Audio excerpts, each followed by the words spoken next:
You can let the weight of the day begin to settle now, to drift down through your shoulders and away from your thoughts, leaving the space behind them quiet and still.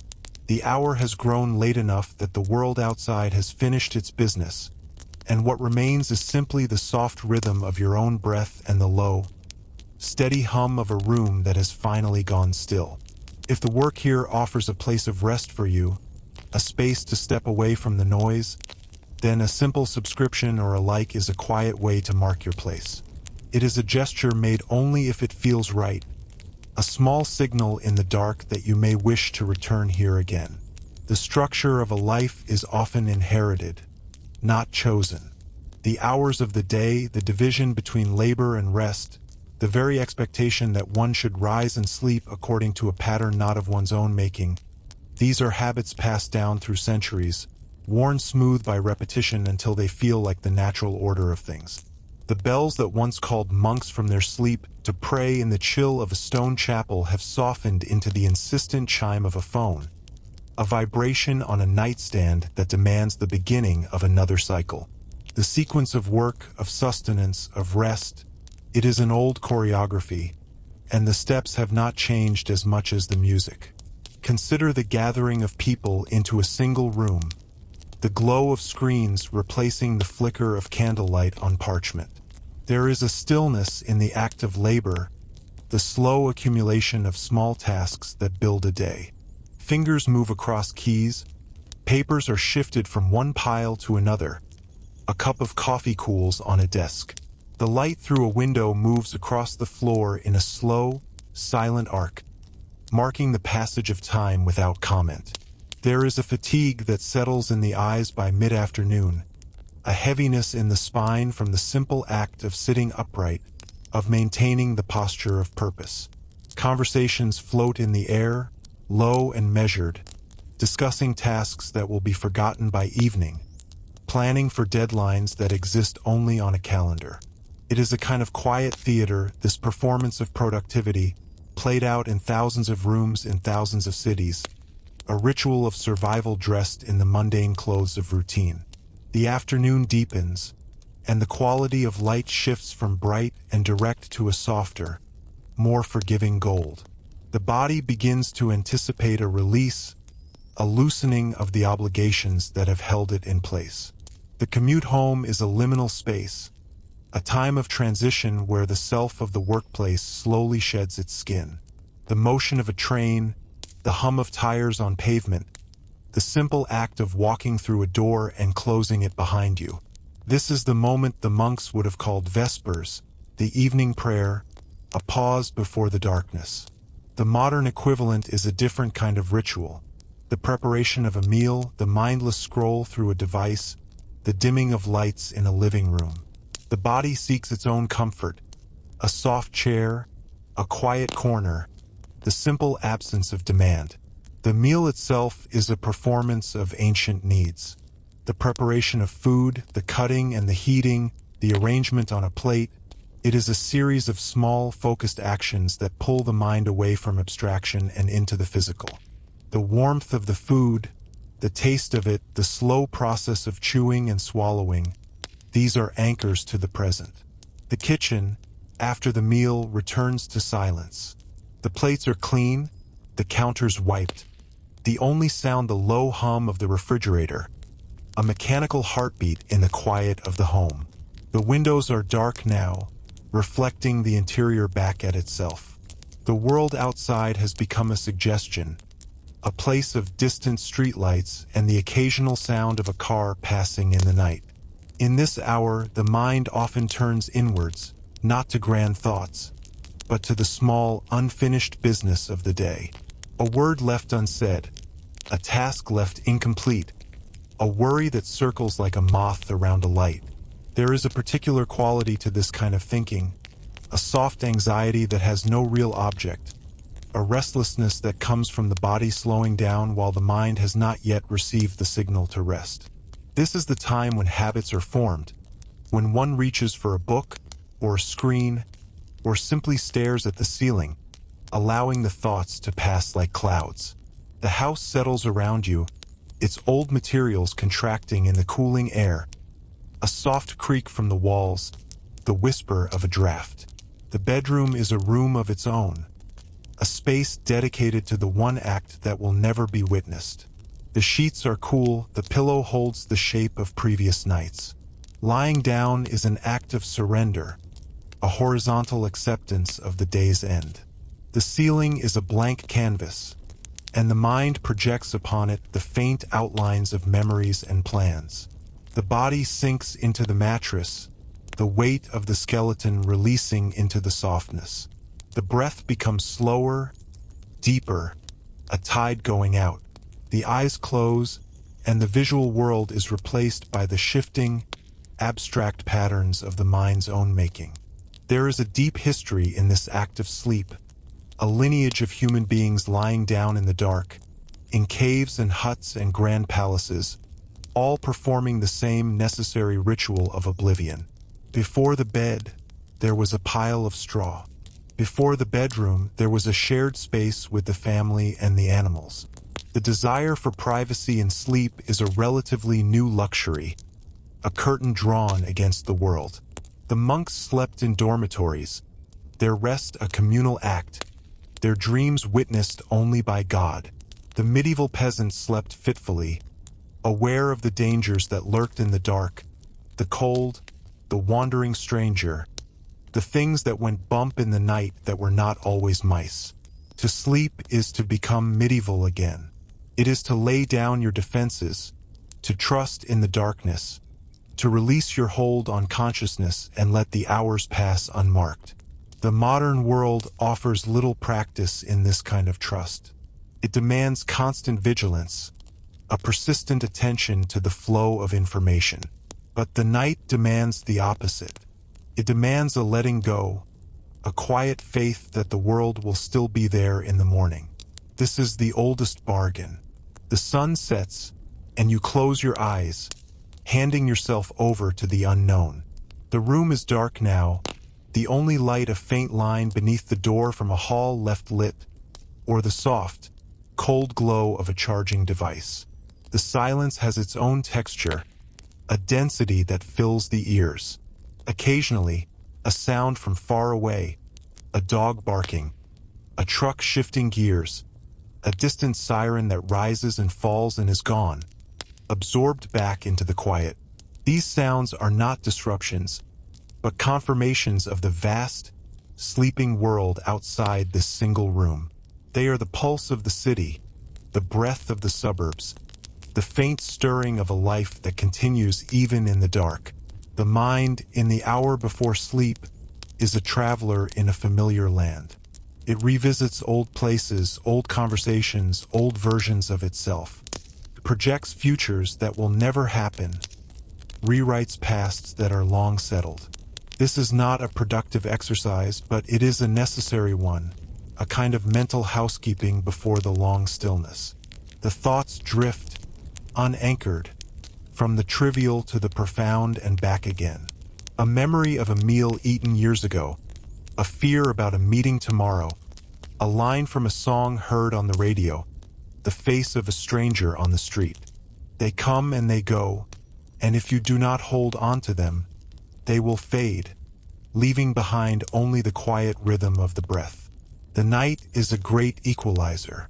In the dark, the rich and the poor, the powerful and the powerless, all perform the same act. The king in his curtained bed and the peasant on his straw mat are both subject to the same oblivion, the same dreams, the same sudden start awake in the small hours. The anxieties are different, but the experience of lying in the dark, staring at a ceiling you cannot see, is the same. It is a shared human condition, one of the few that has not been altered by technology or progress. The body, in sleep, remembers what the mind forgets during the day, that it is an animal, subject to the same rhythms of light and dark that governed its ancestors for millennia. In the deep night, the house is at its most still. The plumbing has stopped its running, the furnace has cycled off, and the only sound is the settling of the structure itself. This is the hour when sleep is deepest, when dreams are most vivid, when the self is most completely dissolved into the biochemistry of rest. The body repairs itself, the mind sorts its files, and the soul, whatever that may be, drifts in a realm without language. It is a state of pure being, a temporary death from which one is reborn with the light. To wake in the middle of the night is a strange experience. The room is disorienting, familiar yet foreign. The body is heavy, drugged with sleep, and the mind is slow to catch up. A glance at the clock reveals the hour, usually an unpleasant one, 3 in the morning. 4. The knowledge that sleep must be found again settles in, a quiet pressure. This is a time of strange clarity, when the fears of the day can seem enormous, and the smallest worry can balloon into a catastrophe. The trick is not to engage, to simply acknowledge the thought and let it pass, to turn the pillow to the cool side and close your eyes again. The monks understood this, the waking in the dark for prayer, the discipline of rising when the body begged to rest. It was a training in obedience, a submission of the flesh to the spirit. As the night deepens towards dawn, the quality of the dark changes. It is not yet light, but there is a subtle shift, a thinning of the blackness. The birds, somewhere, begin to sense it, and a single tentative call breaks the silence. It is a sound from another world, the world of the day, and it signals the slow return. The body, in its deepest rest, begins to stir, to rise towards the surface of consciousness. Dreams become more fragmented, more easily remembered upon waking. The room begins to take on shape, the furniture emerging from the shadows as the blackness fades to gray. This is the hour of the monk's first prayer, the call to begin the day before the day has truly begun. It is a time of limbo, a last moment of peace before the obligations of the world reassert themselves. The sleeper, still not fully awake, can feel the day approaching, a weight on the horizon. The warmth of the bed is a sanctuary, a final holdout against the cold air of the morning. To rise is an act of will, a decision to leave the safety of the dark and re-enter the world of light and labor and other people. It is a choice made every morning by billions of people, a collective re-entry into the stream of time. The morning ritual is a mirror of the evening one, but in reverse. The shower, the coffee, the selection of clothes, these are the small spells that transform a sleeping animal into a social being. The first light through the kitchen window is pale and weak, but it is light nonetheless. The world outside is stirring, the sounds of traffic beginning to build, the distant thump of a car door, the neighbor starting his own day. The commute begins again, the train or the car, the same route, the same faces, the same slow accumulation of minutes that will build into another day of work. And so the wheel turns, the cycle of labor and rest, of light and dark, of public performance and private surrender. It is a pattern as old as human society, older perhaps. The medieval monks, in their cold stone abbeys, followed a rhythm not so different from this. Their prayers divided the day, just as meetings and emails divide it now. Their bells marked the time, just as the clock on the phone marks it now. The technology changes, the language changes, the clothes change, but the underlying structure, the division of the day into hours of obligation and hours of release, remains remarkably, stubbornly the same. The afternoon of a workday holds a particular quality of light, a slant that suggests the day is past its peak. The energy in a shared workspace dips, conversations become less frequent, the tapping of keys takes on a slower, more deliberate rhythm. The eyes of colleagues meet briefly, acknowledging a shared fatigue, a silent understanding that the end is in sight but not yet here. The clock on the wall or the screen becomes a focus, its slow progress a comfort and a torment. This is the hour of the monk's sext, the midday prayer, a pause in the labor to acknowledge the divine. The modern equivalent is the glance at the clock, the calculation of how many hours remain, the small, private negotiation with one's own endurance. There is a comfort in the routine itself, a strange security in the predictability of the day. The mind does not have to invent anything. It simply has to follow the path laid out before it. The morning coffee, the commute, the desk, the lunch, the afternoon slump, the commute home, the evening meal, the bed. It is a structure, a skeleton upon which the flesh of life is hung. To rebel against it is exhausting, but to accept it is to find a kind of peace, a surrender to the collective rhythm. The monks found holiness in this surrender, a way to make every hour sacred through repetition. The modern worker finds something else, perhaps not holiness, but a quiet, unacknowledged order. The evening meal is prepared in kitchens across the country, each a small theater of domesticity.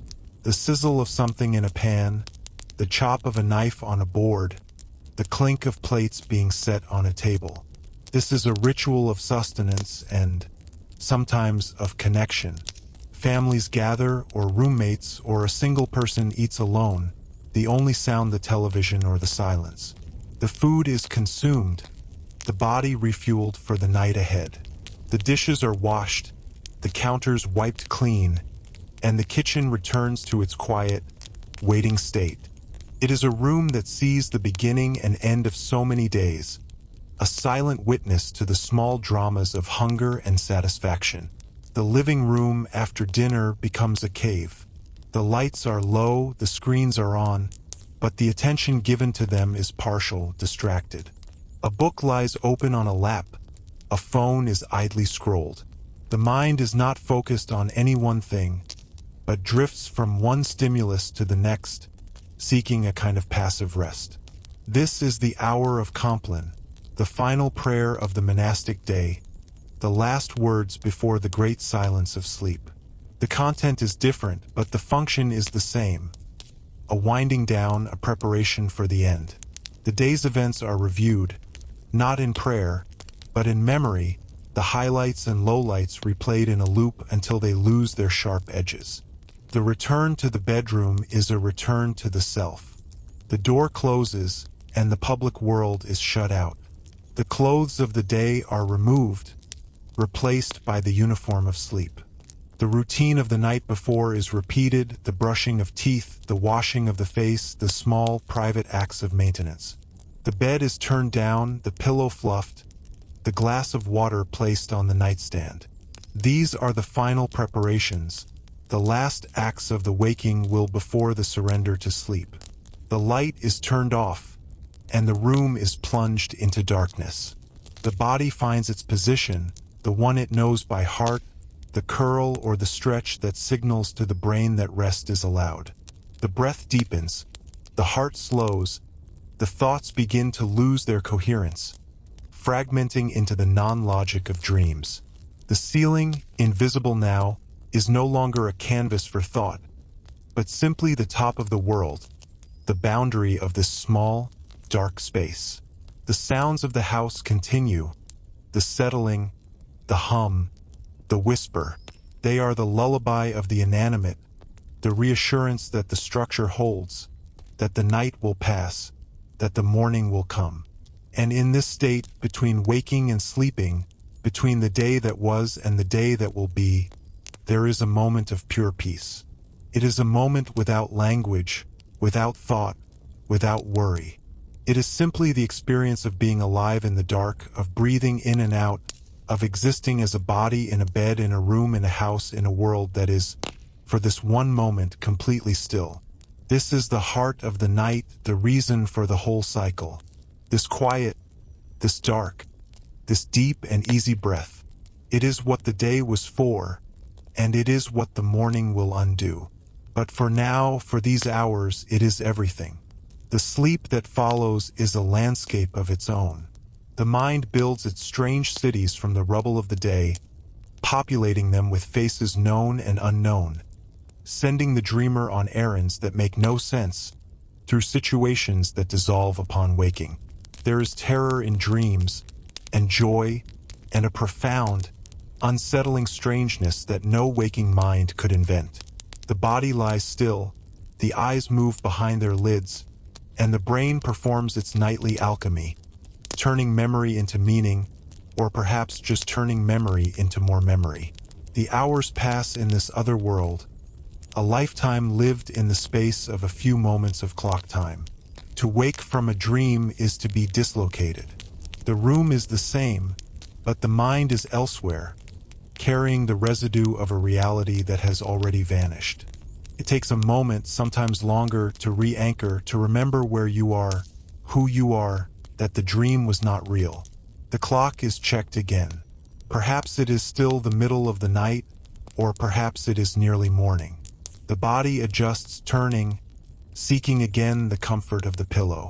The dream fades, its details slipping away like water through fingers, leaving only a feeling, a mood, a faint echo of its passing. In the deepest part of the night, the world feels ancient. The modern world, with its electricity and its internet and its constant noise, seems like a thin veneer over something much older and darker. The fears that surface in these hours are not modern fears. They are old fears, the fear of the dark, the fear of being alone, the fear of death. They lurk at the edges of consciousness, waiting for the guard to be lowered. The mind, in its half-sleep, can be a cruel place, a theater for anxieties that have no name. The trick, learned over a lifetime, is to simply let them be, to observe them without engaging, to watch them pass like clouds across the moon. The first light of dawn is a gentle gray, a slow illumination that reveals the room gradually. The objects in it, the chair, the dresser, the clothes on the floor, emerge from the shadows, taking on their solid, daytime forms. The world outside the window is visible again, the trees, the street, the houses of neighbors.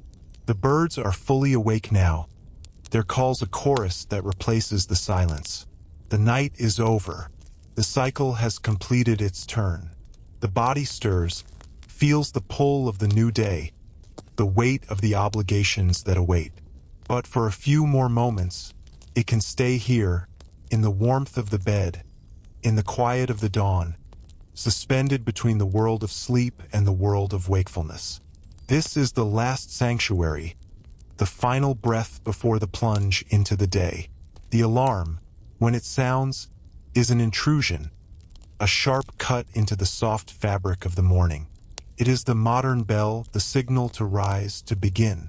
The hand reaches out to silence it, and the body performs the difficult transition from horizontal to vertical. The feet touch the floor is cold. The day has begun again. The ritual of the morning will be performed, the coffee made, the clothes chosen, the door closed behind. The journey to work, the desk, the screen, the faces of colleagues, the slow accumulation of tasks. The day will build to its peak, then decline towards evening, towards the commute, the meal, the living room, the bedroom, the bed.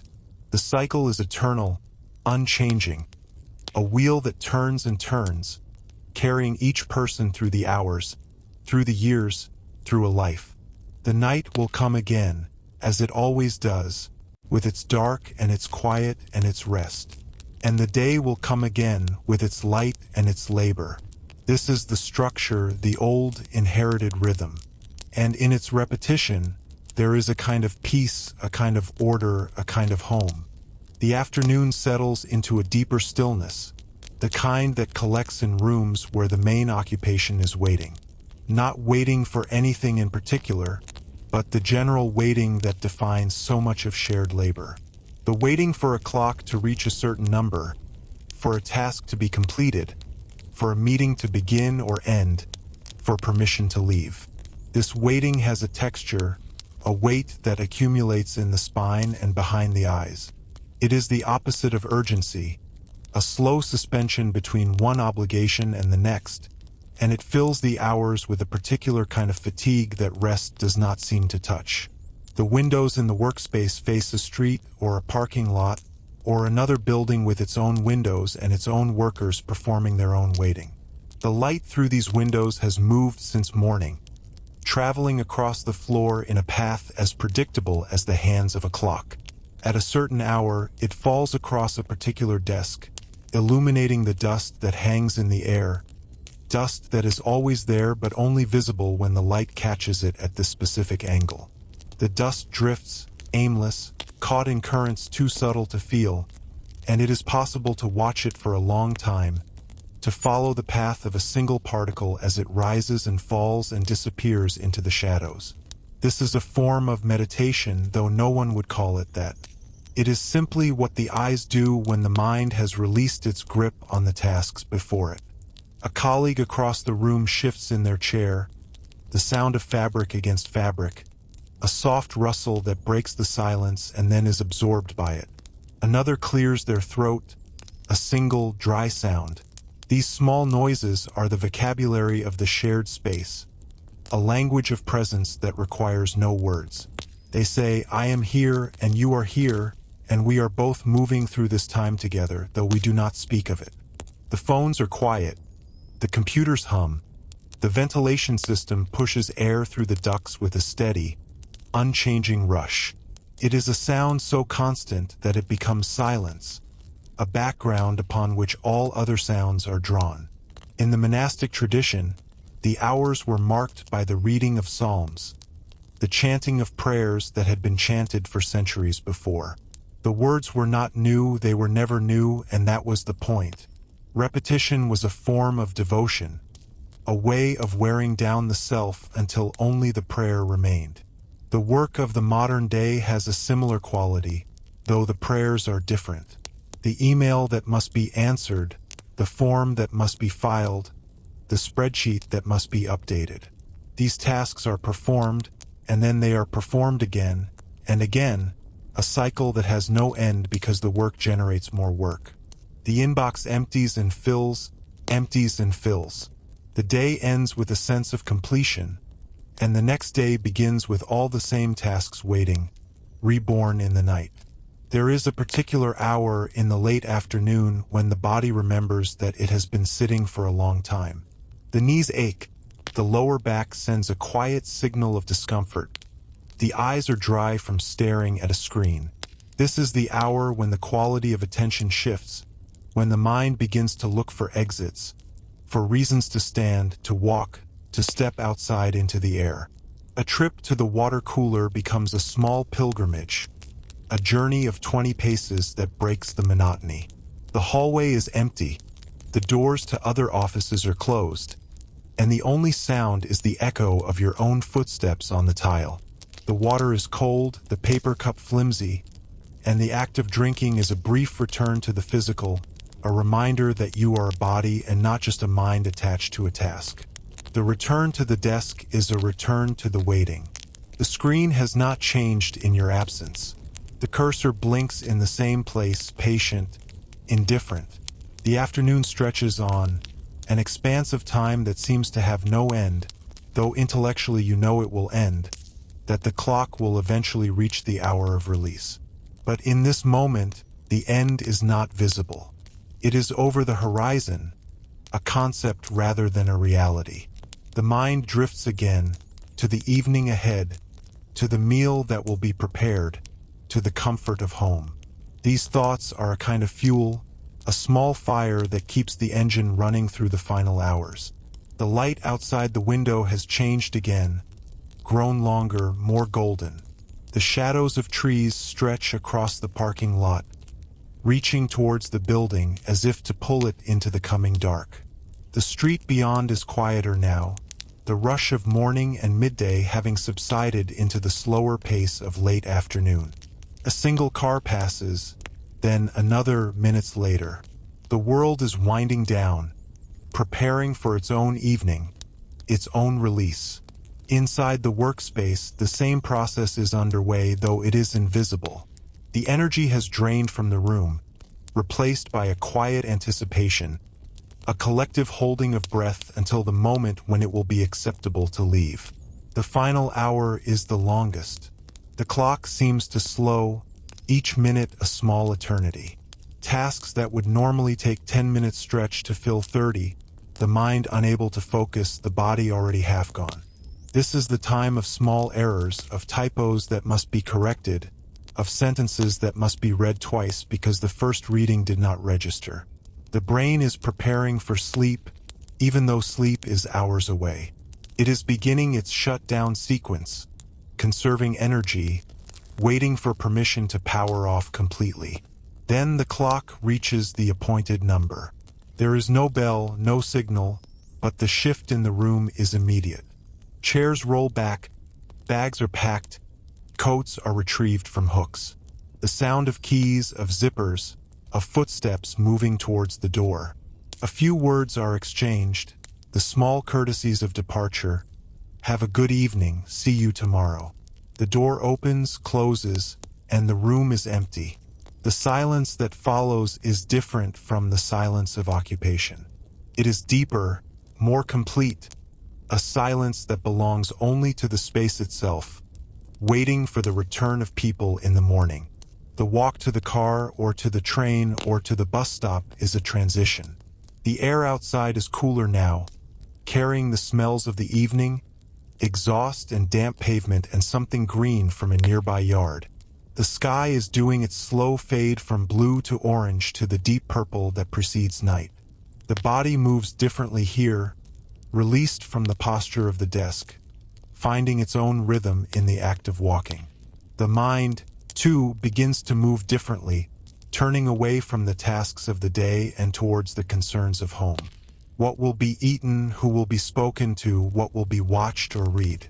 These small decisions are a kind of freedom, a reclaiming of choice after hours of obligation. The commute is a ritual of its own, a daily migration repeated by millions. In the car, the radio plays, the voices of strangers filling the space, talking about things that do not matter, that will be forgotten by the time the car is parked. The traffic moves in its slow, patient crawl, brake lights flaring red in the growing dark. It is a kind of community, this shared motion, this collective progress towards 1,000 different destinations. No one speaks to one another, but everyone is engaged in the same act, the same journey from the public world to the private one. On the train, the silence is different. It is the silence of strangers in close quarters, a silence maintained by the unspoken agreement not to engage. Faces are turned towards windows, towards phones, towards books held in laps. The train rocks gently on its tracks, a motion that is almost soothing, almost sleep-inducing. The stations pass, each one a small release of some passengers and an intake of others.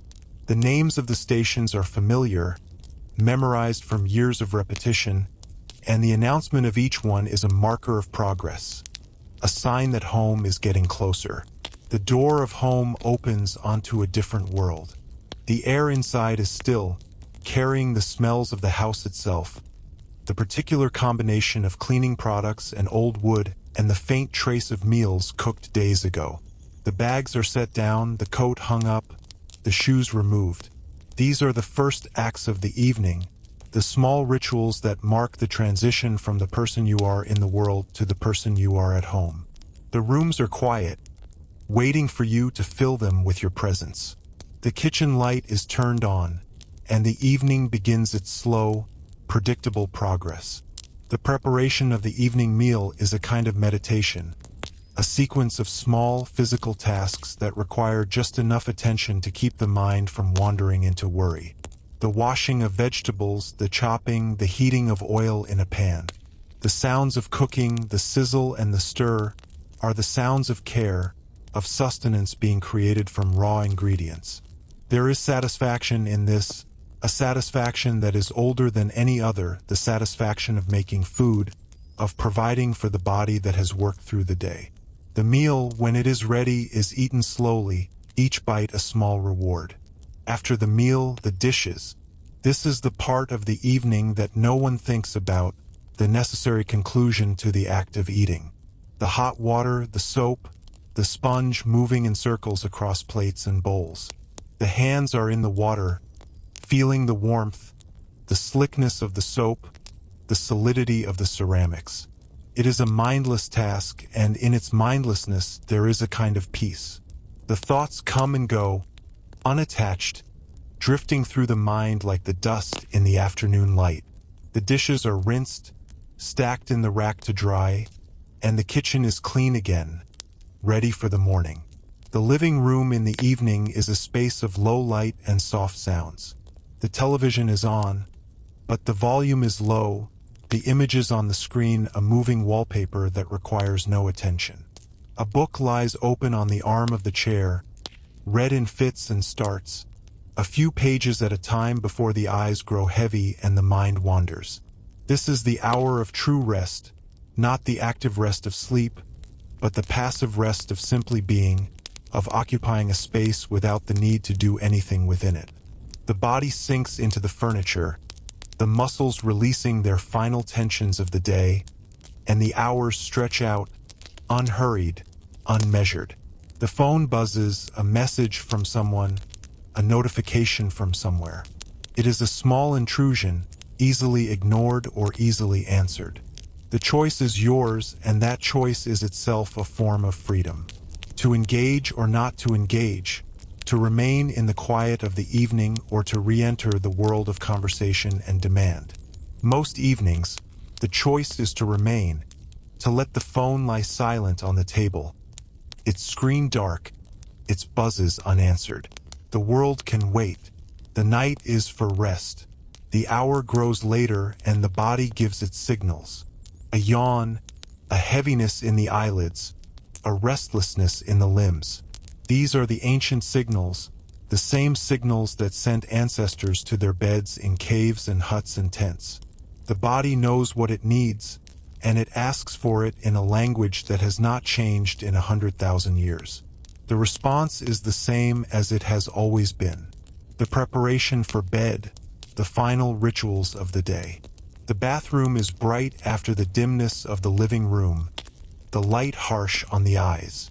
The routine is automatic, the brushing and the washing, the small acts of hygiene that are performed without thought. The face in the mirror is a familiar face, the same face that has looked back from 1,000 mirrors, marked now by the day's fatigue, by the lines that deepen with each passing year. It is a face that will be gone in the morning, replaced by the fresher face of a new day. But for now, it is the face of the evening, the face of the self preparing for sleep. The bedroom is cold, the bed waiting. The sheets are turned down, the pillow fluffed, the glass of water placed on the nightstand. The light is switched off, and the room falls into darkness. The body finds its place, the familiar landscape of the mattress, the dip in the pillow that has been molded by nights of use. The eyes close, and the mind begins its slow drift towards oblivion.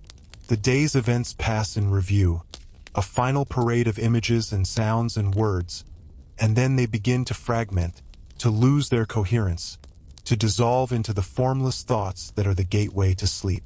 In the space between waking and sleeping, there is a moment of profound clarity, a moment when the mind sees itself without judgment, without narrative, without the constant commentary that fills the waking hours. It is a moment of simple awareness, the awareness of being alive in a body, in a bed, in a room, in a world that is vast and mysterious and utterly indifferent to your existence. This clarity is not frightening. It is comforting, a reminder that you are part of something larger than yourself, something that does not require your understanding or your participation. You are simply here, and that is enough.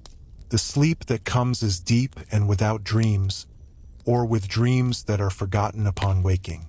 It is the sleep of exhaustion, of a body that has done its work and a mind that has released its hold. The hours pass in this state of non-being, this small death that prepares you for the next day's life. The room is still, the house is still, the world is still. The night holds you in its dark embrace, and you do not resist. You let yourself be held, let yourself be carried through the hours towards the morning that is already waiting, already beginning its slow approach over the horizon. The first sounds of morning are faint, barely perceptible. A bird, then another, a distant car, the first stirrings of the world outside. The room is still dark, but the darkness is thinner now, the gray of pre-dawn replacing the black of night. The body stirs, senses the approach of light, but does not yet wake. This is the hour of deepest rest, the last hour before the demands of the day begin. It is a precious hour, a gift of time that belongs only to the sleeper, though the sleeper is not aware of it. Then the alarm or the light through the window or simply the body's own internal clock and the eyes open. The ceiling is there, familiar, unchanged. The room is as it was, the furniture in its places, the clothes on the chair, the glass on the nightstand. The day has begun, and with it, the cycle. The bed is left behind, the bathroom visited, the coffee made, the clothes chosen. The door closes on the quiet of home, and the world opens to receive you. The commute, the workspace, the desk, the screen. The hours will pass as they always do, and the evening will come as it always does, and the night will return as it always does. This is the structure, the rhythm, the wheel, and in its turning, there is everything you need. The morning routine unfolds with the same quiet precision as the evening before, a mirror image reversed into light. The coffee maker hisses and drips, filling the kitchen with an aroma that signals the official beginning of consciousness. There is a particular stillness to this hour, a brief window before the world fully awakens, when the streets outside are empty and the only sounds are the small domestic ones of a house coming back to life. The first sip of coffee is warm and bitter, a small shock to the system that the body has learned to welcome. The window above the sink shows a sky that is pale and uncertain, caught between night and day, waiting for the sun to commit to its rising. The commute repeats itself, the same route, the same turns, the same landmarks noted without thought. The gas station on the corner, the school with its empty parking lot, the bridge over the creek that runs brown and slow after the rains. These images have been seen so many times that they no longer register as images, only as markers of progress, signs that the journey is proceeding as it should. The radio plays the same station, the same voices discussing the same topics, a background murmur that fills the space without demanding attention. The car is a small moving room, a private space that carries you through the public world, insulated by glass and metal and the steady hum of the engine. The parking lot at work is filling slowly, cars pulling into their accustomed spaces, doors opening and closing with a rhythm that is almost musical. Faces are familiar, nodded to, sometimes greeted with a word, sometimes not. The walk to the entrance is a short one, across pavement still damp with morning dew, past the bicycle rack and the smoking area and the bench where no one ever sits. The door opens onto the hallway, the fluorescent lights already humming their cold, steady hum. The air inside is different from the air outside, conditioned and recycled, carrying the faint chemical smell of cleaning products and the more subtle scent of 100 bodies that will occupy this space through the day. The desk is as it was left, the papers in the same pile, the pen in the same place, the computer screen dark and waiting. The chair accepts you again, its contours familiar, its adjustments long ago perfected. The computer is woken from its sleep, the screen filling with light, with icons, with the accumulated demands of a new day. The email program opens and the inbox displays its count, a number that represents the work of the hours you were away, the messages that arrived in the night from other time zones, from early risers, from the sleepless. The first task of the day is to sort through these, to delete the meaningless, to file the necessary, to mark for reply the ones that require a response. This is a kind of clearing, a preparation of the ground before the real work can begin. The morning passes in this way, a series of small tasks that accumulate into the shape of a day. A phone call that lasts 10 minutes, a document that requires review, a meeting that gathers people in a room to discuss things that could have been discussed in an email. The meeting room has a table and chairs and a whiteboard covered with the faint traces of previous meetings, words half erased, diagrams that no longer make sense. The people around the table are familiar, their voices familiar, their opinions predictable. The discussion follows its course, rising and falling, circling back on itself, eventually reaching a conclusion that is not quite a conclusion, a decision to decide later, a plan to plan.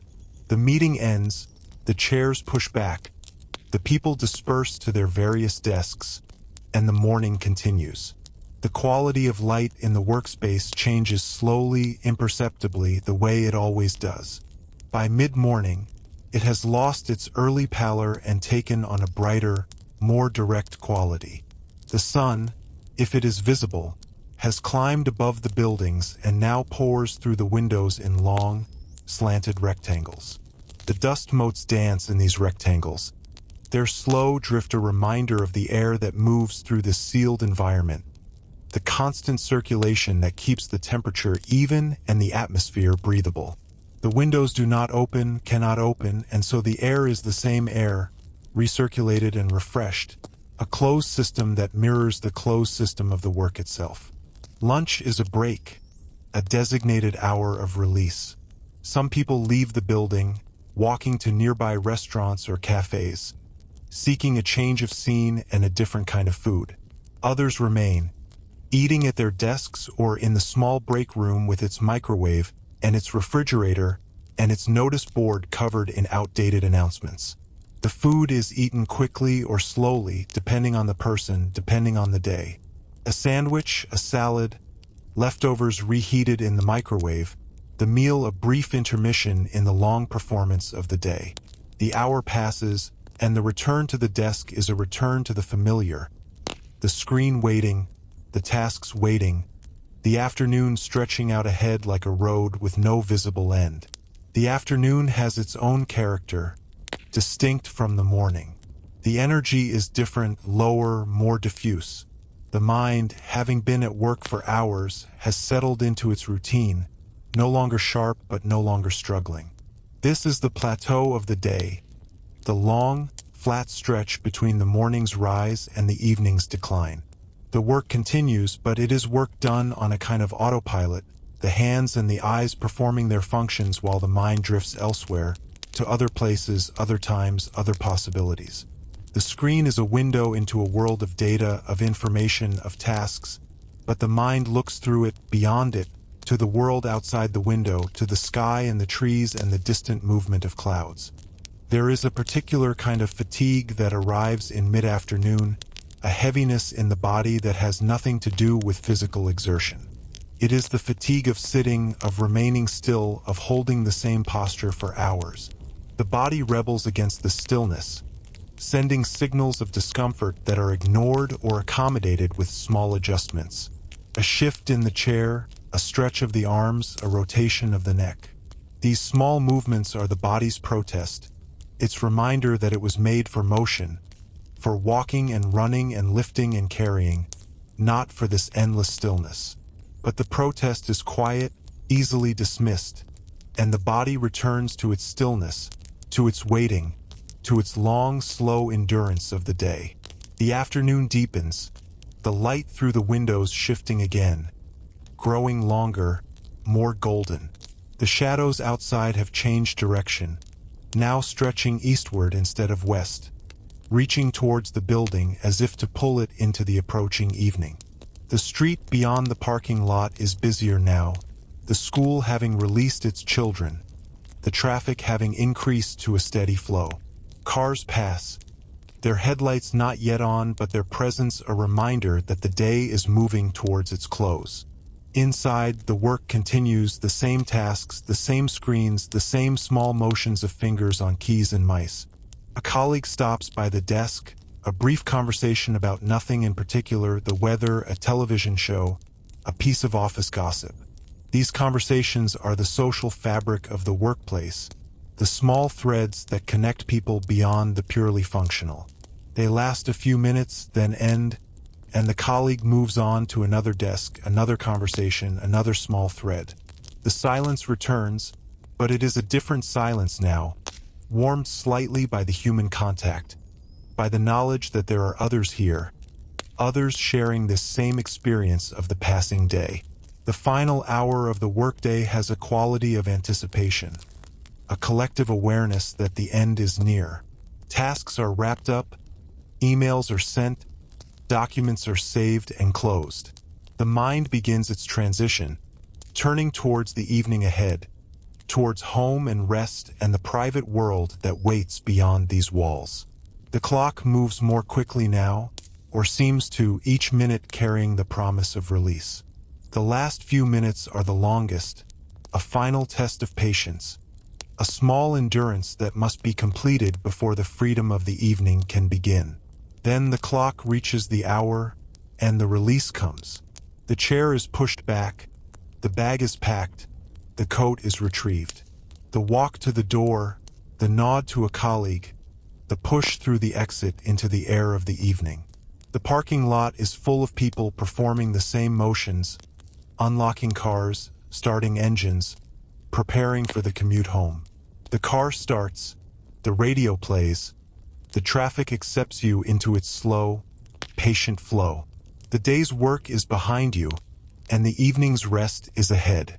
The commute home is the reverse of the morning journey, the same route traveled in the opposite direction, the same landmark seen from a different angle. The gas station, the school, the bridge, all familiar, all markers of progress towards home. The radio plays the same station, but the voices are different now, the topics shifted to the events of the day, the news, the weather for the evening. The traffic is heavier than in the morning, the roads more crowded, the progress slower, but none of it matters because the destination is home and the time is your own. The door opens onto the quiet of the house, the air still and familiar. The bag is set down, the coat hung up, the shoes removed. The kitchen light is turned on, and the evening begins. The meal to prepare, the television to watch, the book to read, the phone to ignore. The hours of the evening are a gift, a stretch of time that belongs only to you, to be filled or left empty as you choose. The body relaxes into this freedom, the mind unwinding from the day's demands. The slow transition towards the night and the sleep that waits at its end. The meal is prepared and eaten, the dishes washed and dried, the kitchen returned to its quiet order. The living room accepts you, the television playing softly, the book lying open, the thoughts drifting where they will. This is the hour of true rest, the hour when nothing is required and everything is possible. The hours pass in this gentle suspension, the evening deepening into night, the world outside growing quieter, the house settling into its nightly stillness. The hour grows late and the body gives its signals. A yawn, a heaviness, a desire for the bed. The rituals of the night are performed, the bathroom, the bedroom, the turning down of the sheets. The light is switched off, and the darkness returns. The body finds its place in the bed, the pillow accepting the weight of the head, the blankets providing their warmth. The eyes close, and the mind begins its drift towards sleep, the thoughts becoming less coherent, less structured, dissolving into the formless awareness that precedes oblivion. The sleep that comes is deep and without memory, a full surrender to the night. The hours pass in this state of non-being, the body resting, repairing, preparing for the day to come. The room is dark, the house is silent, the world outside is still. The night holds you in its embrace, and you do not resist, do not question, do not think. You simply are, a body at rest, a mind at peace, a small presence in the vast darkness of the sleeping world. The cycle will repeat as it always does. The morning will come, with its light and its demands. The day will unfold, with its tasks and its conversations and its slow passage of hours. The evening will return, with its quiet and its rest. And the night will receive you again, with its darkness and its peace. This is the rhythm, the old, unchanging rhythm that has carried human beings through countless days and countless nights, through all the years of all the lives that have come before. It is a rhythm that asks nothing of you except your participation, your presence, your simple willingness to move through the hours as they come, as they go, as they return again and again, the wheel turning, the world continuing, the night always waiting to receive you at the end. The night has its own geography, its own internal landscapes that the mind traverses while the body lies still. Not dreams exactly, but the territory between dreams, the spaces where thought is neither fully formed nor fully absent. In these hours, the mind moves through corridors of memory and anticipation, visiting rooms it has not entered in years, opening doors that lead to places that do not exist. The sleeper is aware of these journeys in the way one is aware of the distant sound of traffic, a presence felt but not attended to, a background to the deeper work of rest. There is a particular hour in the deep night when the world feels most ancient. The modern has fallen away, the electric lights extinguished, the screens dark, the constant hum of information silenced. What remains is older, a darkness that knows nothing of cities or networks or the restless motion of people. It is the darkness that covered the earth before there were eyes to see it, before there were minds to name it. In this hour, the sleeper is not a citizen of any nation, not a worker in any economy, not a participant in any story. The sleeper is simply a warm body in the cold dark, a small engine of breath and heartbeat, a temporary gathering of matter that will one day scatter. The house in this hour breathes, not with lungs, but with the slow expansion and contraction of materials responding to temperature, to the settling of its own weight. A beam shifts, a pipe ticks, a window frame releases a tension accumulated through the day. These sounds are the language of the inanimate, a vocabulary of creaks and whispers that the living hear but do not understand. They are reassuring in their way. These sounds, evidence that the structure holds, that the shelter remains intact against the darkness outside. The walls do not speak, but they communicate, telling the listening ear that all is as it should be. In another room, in another bed, another body lies in its own darkness, its own rhythm of breath and dream. The house contains these separate sleeps, these parallel journeys through the night, each one solitary, each one complete. The doors between rooms are closed, creating small kingdoms of sleep, territories of rest that do not intersect until morning. This is the paradox of shared sleep, of lives lived in proximity. The deepest experience of the day, the most intimate, is also the most solitary, the one that cannot be witnessed or shared. Each sleeper descends alone into the night, and each returns alone at dawn. The hour before dawn is the coldest, the darkest, the most still. The night has exhausted itself, has spent its darkness, and now waits for the light that will end it. The world holds its breath in this hour, suspended between the day that is gone and the day that is coming. The sleep in this hour is the deepest, the most difficult to rise from, the most reluctant to release its hold. The body clings to the bed, to the warmth, to the oblivion, sensing that the return to consciousness means the return to weight, to time, to the accumulating demands of a life. Then the first light, a grayness at the edge of the window, a thinning of the dark. It arrives slowly, tentatively, as if uncertain of its welcome. The birds notice it first, their calls beginning in the trees outside, a gradual crescendo that builds as the light strengthens. The room begins to take shape, the furniture emerging from shadow, the familiar objects returning to visibility. The sleeper stirs, rolls, opens eyes for a moment, closes them again, clings to the last fragments of sleep. But the light continues its advance, filling the room, and the day begins its slow, inexorable approach. The alarm, when it sounds, is not a surprise but a confirmation. The time has come. The hand reaches out, silences the noise, and the body begins its reluctant transition from horizontal to vertical. The feet find the floor. The floor is cold. The day has begun. The rituals of morning repeat themselves: the coffee, the shower, the clothes, the door. The commute repeats itself, the same route, the same landmarks, the same radio voices. The desk receives you again. The screen lights up. The inbox displays its number. The day's work waits, patient and inevitable, and you take your place within it. The morning passes in its accustomed way, the tasks accumulating and dispersing, the hours measured by the slow crawl of the clock. The light through the windows moves across the floor, tracing its familiar path. The conversations with colleagues follow their familiar patterns, the same words exchanged, the same topics covered. The meeting room receives you again, the same table, the same chairs, the same whiteboard with its half-erased traces. The discussion follows its familiar course, rising and falling, circling and returning, reaching its familiar non-conclusion. The morning ends, the lunch hour arrives, the food is consumed. The afternoon begins.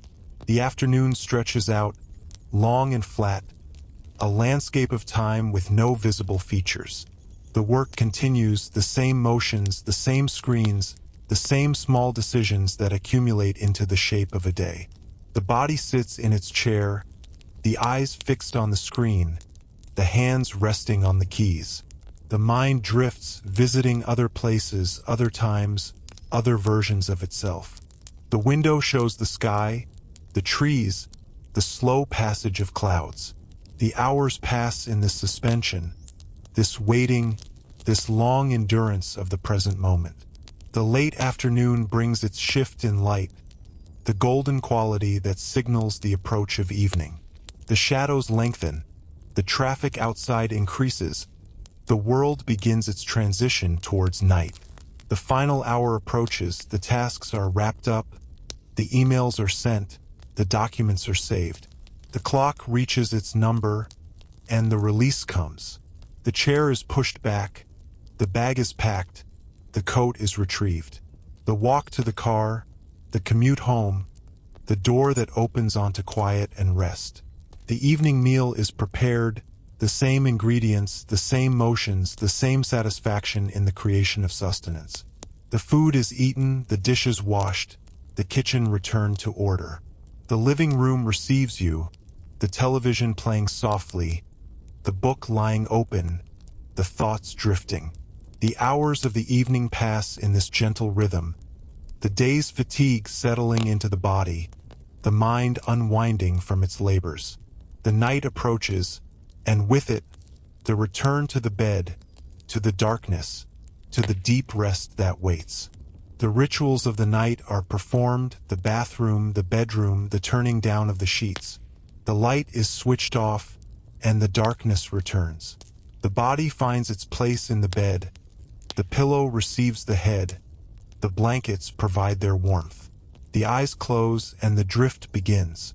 The thoughts become less coherent, less structured, dissolving into the formless awareness that precedes sleep. The day's events pass in review, a final parade of images and sounds, and then they fragment, dissolve, fade into the darkness. The sleep that comes is deep and without memory, a full surrender to the night. The hours pass in this state of non-being, the body resting, repairing, preparing for the day to come. The room is dark, the house is silent, the world outside is still. The night holds you in its embrace, and you do not resist, do not question, do not think. You simply are, a body at rest, a mind at peace, a small presence in the vast darkness of the sleeping world. And somewhere in this darkness, in the deep hours before dawn, the cycle turns again. Another day is preparing itself, assembling its light and its demands, waiting for the moment when it will be called into being. The sleeper knows nothing of this, lying in the oblivion of rest, unaware of the approaching morning. But the morning will come, as it always does, and the sleeper will rise, and the day will unfold, and the evening will return, and the night will receive. This is the rhythm, the old and unchanging rhythm, the wheel that turns without cease, carrying each life through its measured span of days and nights, through all the small repetitions that compose a life, through all the quiet hours that are the substance of existence. The weight of the week accumulates in ways that are difficult to measure, a gradual sedimentation of fatigue that settles into the body and the mind. By the middle of the week, the days have lost their distinctiveness, blurring into a continuous expanse of hours that are difficult to separate from one another. Monday is fresh, Tuesday is settled, Wednesday is the peak, the summit from which the rest of the week slopes downward towards the weekend. But on Wednesday, the weekend is not yet visible, not yet real. It exists only as a concept, a promise that will be kept eventually, but not yet, not now. The workspace on a Wednesday afternoon has a particular quality of endurance. The faces of colleagues show the accumulation of the week's labor, the small lines of fatigue around eyes, the slight slump in postures that were more upright on Monday. Conversations are briefer, more functional. The energy that fueled the beginning of the week has been spent, and what remains is simply the determination to continue, to move through the remaining hours until they are finished. The clock moves at its own pace, indifferent to this determination, measuring time in the same steady increments regardless of how slowly they seem to pass. There is a meeting in the afternoon, a gathering of the same people in the same room to discuss the same topics that were discussed in the last meeting, and the one before that.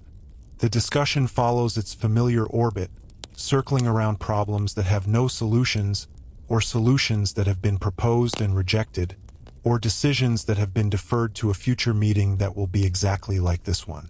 The words are familiar, the arguments familiar, the silences familiar. The room has its own atmosphere, its own particular quality of air that has been breathed and rebreathed by the same people in the same configurations. The whiteboard shows the traces of previous discussions, words half erased, diagrams that have lost their meaning.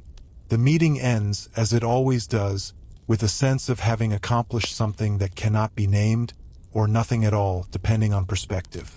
Back at the desk, the screen waits. The emails have accumulated during the hour of the meeting, new messages demanding attention, replies to messages sent earlier, the endless flow of information that must be processed and sorted and responded to. The cursor blinks in its patient rhythm, waiting for input, waiting for the next task, waiting for the day to end. The afternoon stretches on, the light through the window shifting slowly, the shadows lengthening, the world outside continuing its own rhythm of movement and change. The late afternoon brings a visitor to the desk, a colleague who stops by not for any particular reason but simply to talk, to break the silence, to share a moment of human connection in the long expanse of the day. The conversation is about nothing important, the weather, a movie scene recently, a piece of news from elsewhere in the building. It lasts a few minutes, then ends, and the colleague moves on. The silence returns, but it is a different silence now, warmed slightly by the memory of the conversation, by the knowledge that there are others here, others sharing this same experience of the passing day. The final hour approaches, and with it the familiar anticipation of release. Tasks are completed or set aside for tomorrow, emails are sent or filed. The desk is returned to a state of order that will be disrupted the moment you return in the morning. The clock reaches its number, and the release comes. The chair is pushed back, the bag is packed, the coat is retrieved. The walk to the car, the commute home, the door that opens onto quiet and rest. The evening at home has its own rhythm, its own small rituals that mark the transition from the public world to the private. The mail is sorted, the bills are set aside, the messages on the personal phone are checked and answered. The kitchen becomes the center of the evening, the place where food is prepared and consumed, where the day's events are reviewed in silence or in conversation with whoever else is home. The meal is simple, as it usually is on a weekday, something that can be prepared quickly and eaten without ceremony. The dishes are washed, the kitchen is cleaned, and the evening moves into its next phase. The living room in the evening is a space of quiet occupation. The television plays, but the attention given to it is partial, divided between the screen and a book, between the book and the thoughts that drift through the mind. This is the hour of true rest, the hour when nothing is required and everything is permitted. The body sinks into the furniture, the muscles releasing the tensions of the day, the mind unwinding from its labors. The hours pass in this gentle suspension, the evening deepening into night, the world outside growing quieter, the house settling into its nightly stillness. There is a moment in the evening when the phone rings, a call from someone far away, a voice from another life. The conversation is brief, filled with the small exchanges that maintain connection across distance, the news of daily life, the questions about health and work, and the well-being of people who are not present. The voice on the other end is familiar, loved, missed. The call ends, the phone is set aside, and the silence of the evening returns. But it is a different silence now, touched by the echo of that other voice, by the awareness of lives being lived elsewhere, in other rooms under other skies. The hour grows late and the body gives its signals. A yawn, a heaviness in the eyelids, a desire for the bed. The rituals of the night are performed, the bathroom, the bedroom, the turning down of the sheets. The light is switched off, and the darkness returns. The body finds its place in the bed. The pillow receives the head. The blankets provide their warmth. The eyes close, and the drift begins. The thoughts that come in this hour are not the thoughts of the day, not the tasks and worries and plans that occupied the waking hours. They are older thoughts, deeper thoughts, thoughts that have no words and no images. They are the thoughts of the body itself, the slow, wordless awareness of being alive, of breathing, of existing in this moment between one day and the next. The mind does not direct these thoughts, does not control them. It simply receives them, allows them to pass through, lets them dissolve into the darkness. The sleep that comes is deep and without memory, a full surrender to the night. The hours pass in this state of non-being, the body resting, repairing, preparing for the day to come. The room is dark, the house is silent, the world outside is still. The night holds you in its embrace, and you do not resist, do not question, do not think. You simply are, a body at rest, a mind at peace, a small presence in the vast darkness of the sleeping world. The night deepens towards its midpoint, the hour when sleep is most profound, most complete. In this hour, the body is truly still, the mind truly silent, the self dissolved into the pure biology of rest.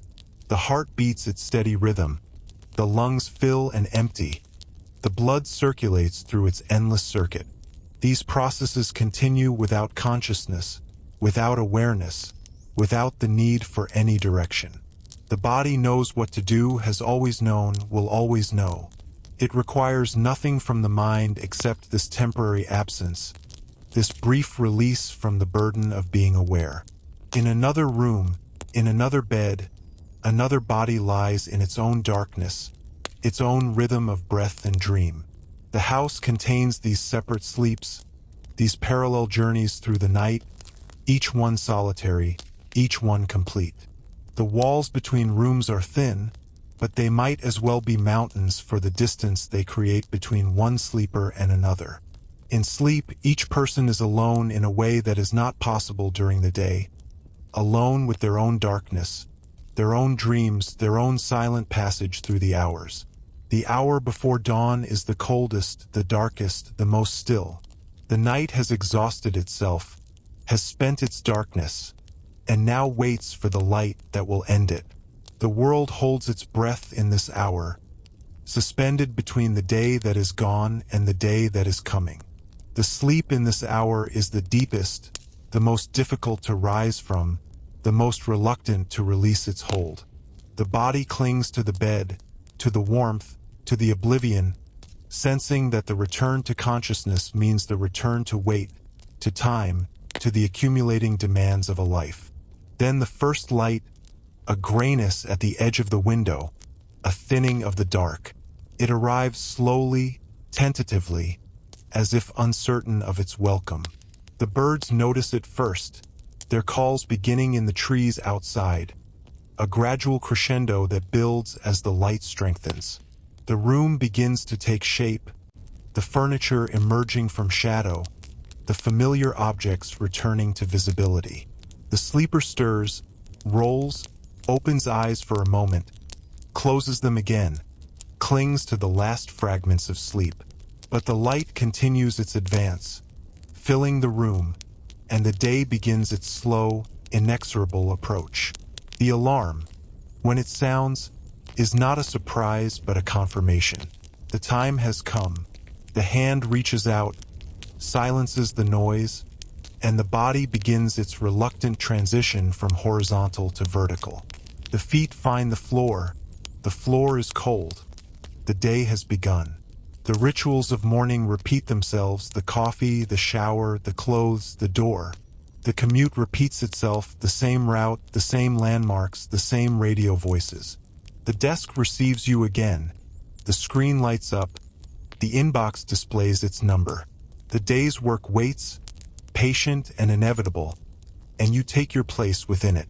The morning passes in its accustomed way, the tasks accumulating and dispersing, the hours measured by the slow crawl of the clock. The light through the windows moves across the floor, tracing its familiar path. The conversations with colleagues follow their familiar patterns, the same words exchanged, the same topics covered. The meeting room receives you again, the same table, the same chairs, the same whiteboard with its half-erased traces.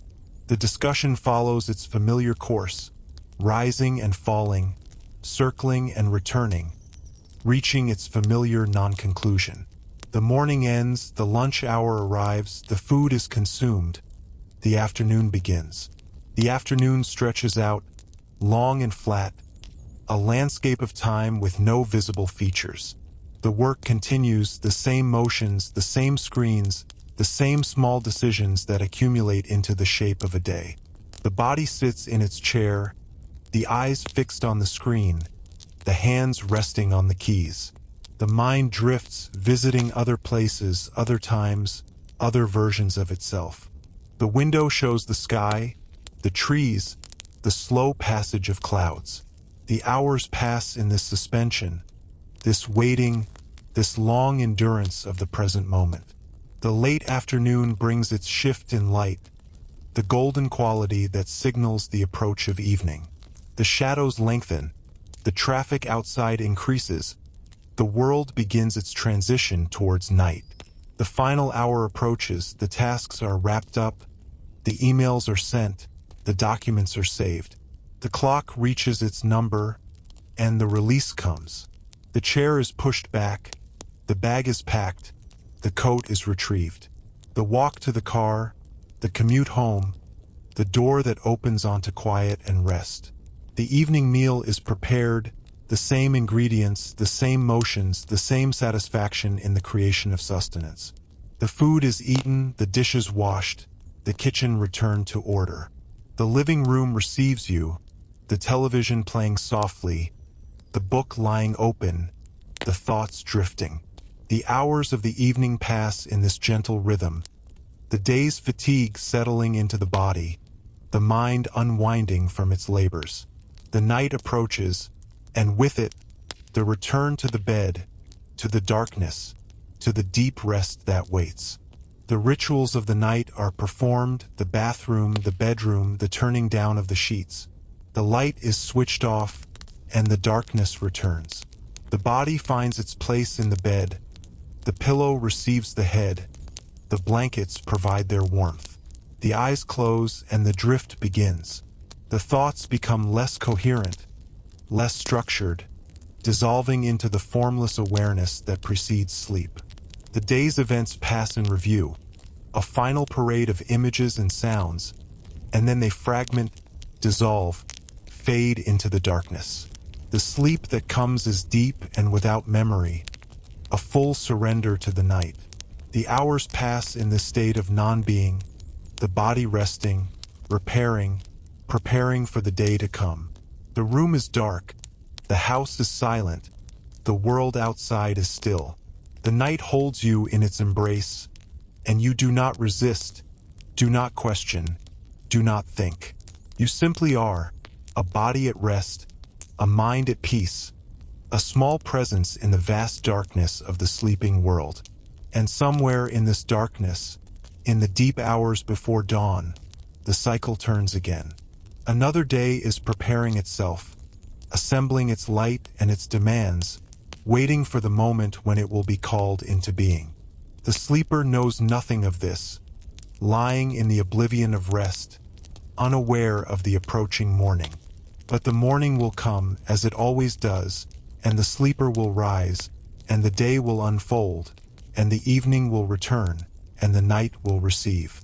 This is the rhythm, the old and unchanging rhythm, the wheel that turns without cease, carrying each life through its measured span of days and nights, through all the small repetitions that compose a life, through all the quiet hours that are the substance of existence. The end of the week approaches with a quality of light that is different from the days that preceded it. Friday has its own atmosphere, a subtle shift in the collective mood that is felt but not spoken. The morning commute seems lighter, the faces in the cars around you less burdened, the radio voices more relaxed. The parking lot at work fills as it always does, but the conversations as people walk towards the entrance are different, touched by the anticipation of the 2 days that will follow this one.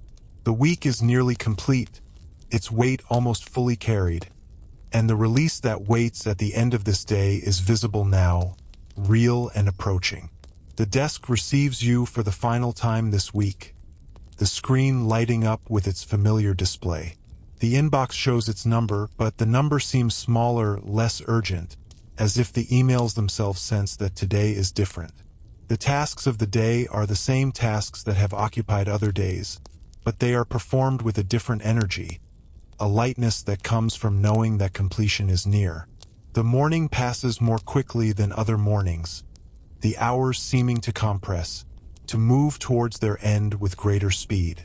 There is a meeting in the late morning, a final gathering before the weekend.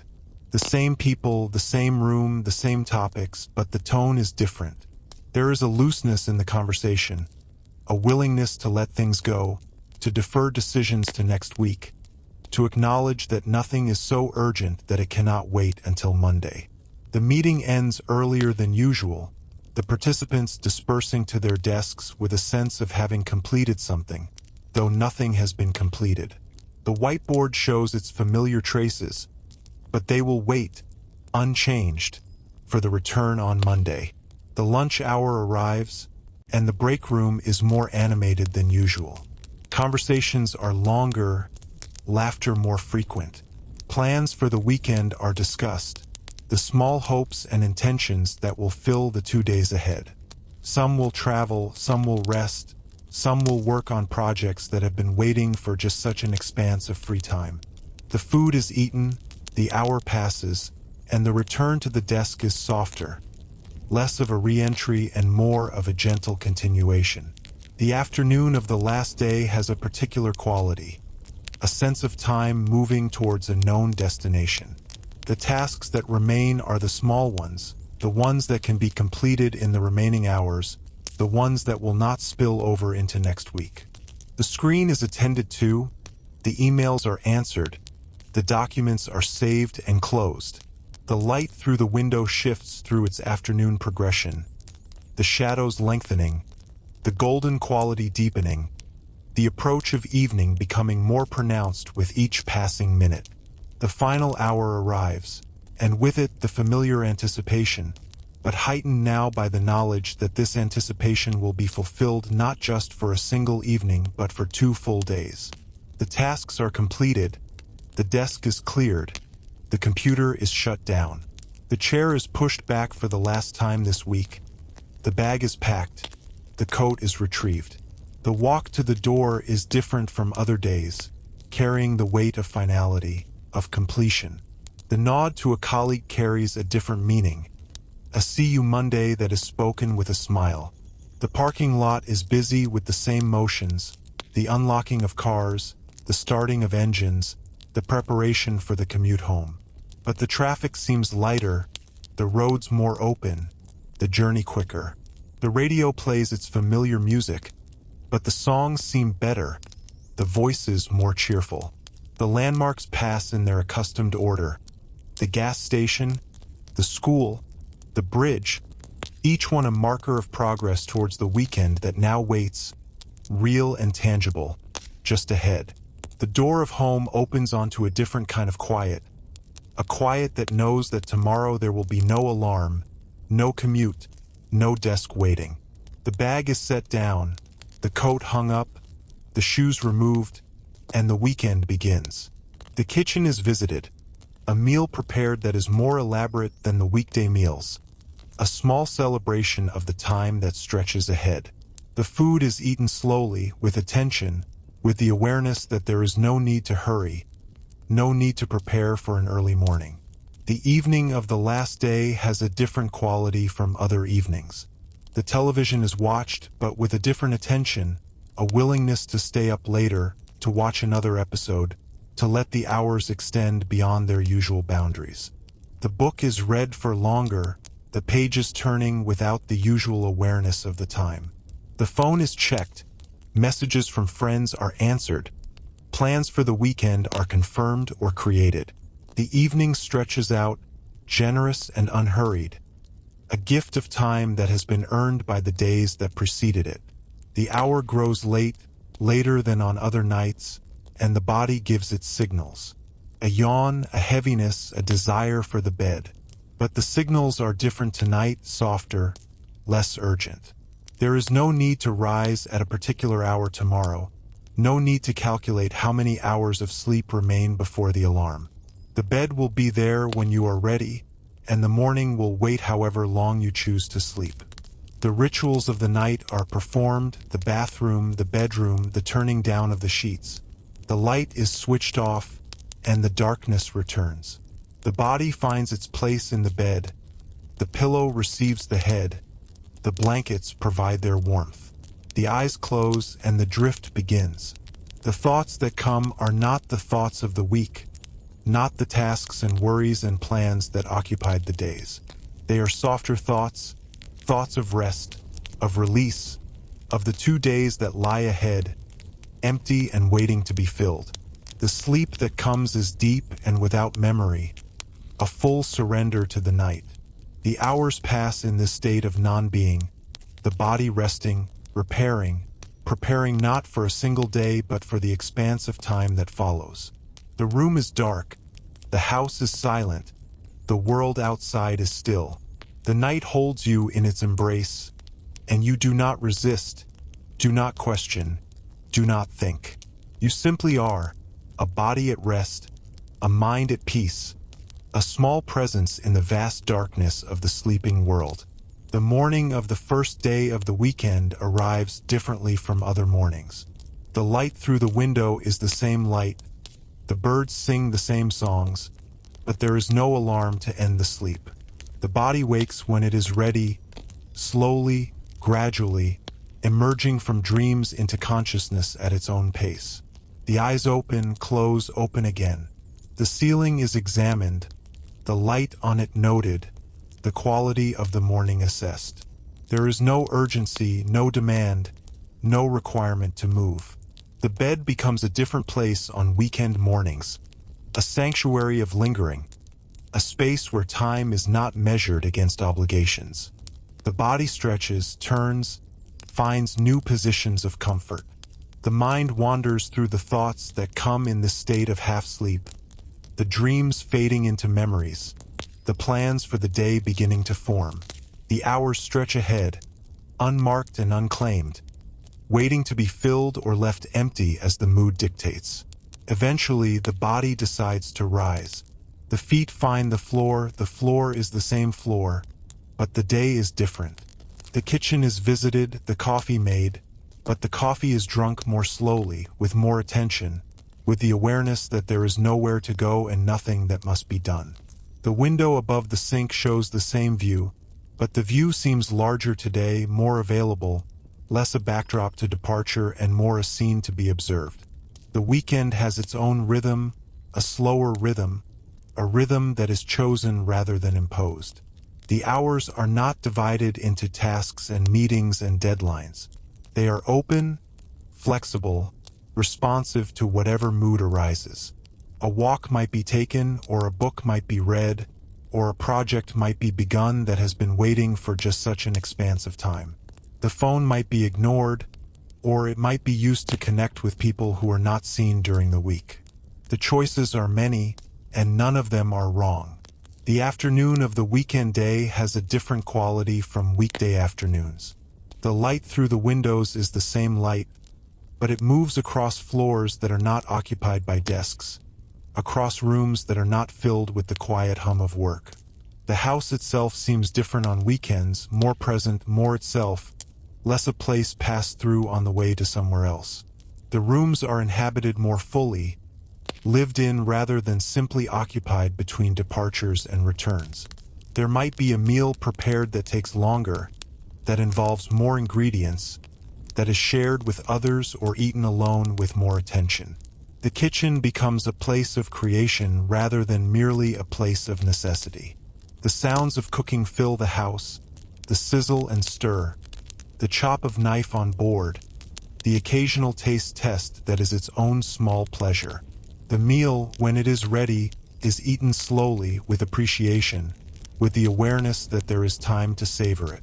The afternoon might include a walk, a venture outside into the world that is different on weekends, less hurried, less crowded, more available to simple observation. The streets are quieter, the traffic lighter, the people encountered are walking more slowly, carrying bags from shops, or nothing at all.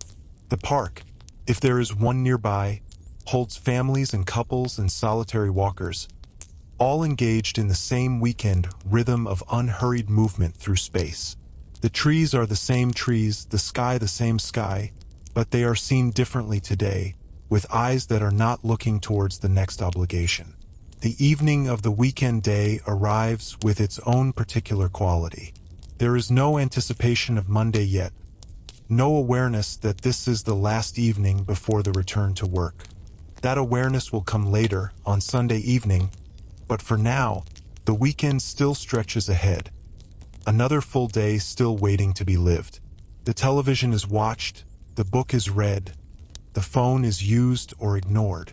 The hours pass in their gentle rhythm, and the body begins to signal its need for rest. But the signals are softer, less urgent, more easily accommodated. The rituals of the night are performed, the same rituals as always, but with a different awareness, an awareness that tomorrow will be the same as today. Another day of freedom, another day of rest. The light is switched off, the darkness returns, the body finds its place in the bed. The eyes close and the drift begins. The thoughts are soft, diffuse, unhurried. The sleep that comes is deep and complete, a full rest that knows that morning will bring not an alarm but another choice. The second day of the weekend has its own character, touched now by the awareness that it is the last. Not heavily, not with dread, but with a subtle shift in quality, a recognition that the freedom is finite, that Monday waits somewhere beyond the horizon of this day. The morning is the same, the slow waking, the lingering in bed, the unhurried coffee. But the afternoon carries a different weight, a sense that time is passing, that the hours are moving towards their end. The evening of the last day is the hardest. The awareness of Monday is fully present now, not as a fear but as a fact. The television is watched, the book is read, but there is a quality of counting down, of measuring the remaining hours against the approaching obligation. The body knows that tomorrow the alarm will sound, that the commute will be made, that the desk will be waiting. The weekend is ending, as weekends always end, and the cycle will begin again. The rituals of the night are performed with a different attention, a preparation for return. The clothes for tomorrow might be laid out, the bag repacked, the lunch prepared. These small acts are the bridge between the freedom of the weekend and the structure of the week, the rituals that ease the transition from one mode of being to another. The light is switched off, the darkness returns, and the body finds its place in the bed. The sleep that comes on Sunday night is different from other nights. It carries the weight of the weekend's rest and the anticipation of the week's demands. It is a sleep that knows what follows, that prepares for what follows, that gathers strength for the return to the rhythm of work. The night passes, the hours moving towards the morning that will bring the alarm, the commute, the desk, the screen. The cycle turns, as it always does, as it always will, carrying each life through its measured passage of days and nights, through all the small repetitions that compose a life, through all the quiet hours that are the substance of existence. The alarm on Monday morning arrives with its familiar insistence, a sound that has been heard so many times that it no longer registers as a shock but simply as a signal, a marker of transition from the weekend's freedom back into the week's structure. The hand reaches out, silences the noise, and the body begins its reluctant ascent from sleep. The weekend has ended, as weekends always end, and the cycle has returned to its beginning. The room is the same room, the light through the window is the same gray light of early morning, and the day ahead is the same kind of day that has been lived so many times before. The rituals of Monday morning have their own particular quality, a heaviness that is not present on other mornings. The coffee is needed more urgently, the shower is a longer negotiation with consciousness, the clothes are chosen with less attention. The commute is the same route, but the traffic seems heavier, the other drivers more determined, the radio voices more insistent. The parking lot fills with the same cars, the same faces emerge and walk towards the same entrance, and the door opens onto the same hallway with its same fluorescent hum. The desk receives you again, the screen lighting up to display the accumulation of 2 days' absence. The inbox shows its number, larger than on other Mondays, filled with messages that arrived while you were away from this world. The work of sorting begins, the deletion of the meaningless, the filing of the necessary, the marking for reply of the messages that require a response. This is the Monday morning ritual, the clearing of the ground before the week's work can properly begin. The morning passes in this way, the tasks accumulating and dispersing, the hours measured by the slow crawl of the clock. The light through the window begins its weekly journey across the floor, tracing the same path it traced last week, the week before, all the weeks that have come before. The conversations with colleagues are touched by the weekend's residue, the sharing of small stories, the acknowledgement of the return to this shared space. The meeting room receives you again, the same table, the same chairs, the same whiteboard with its traces of previous discussions, waiting to receive new traces that will be left for next week.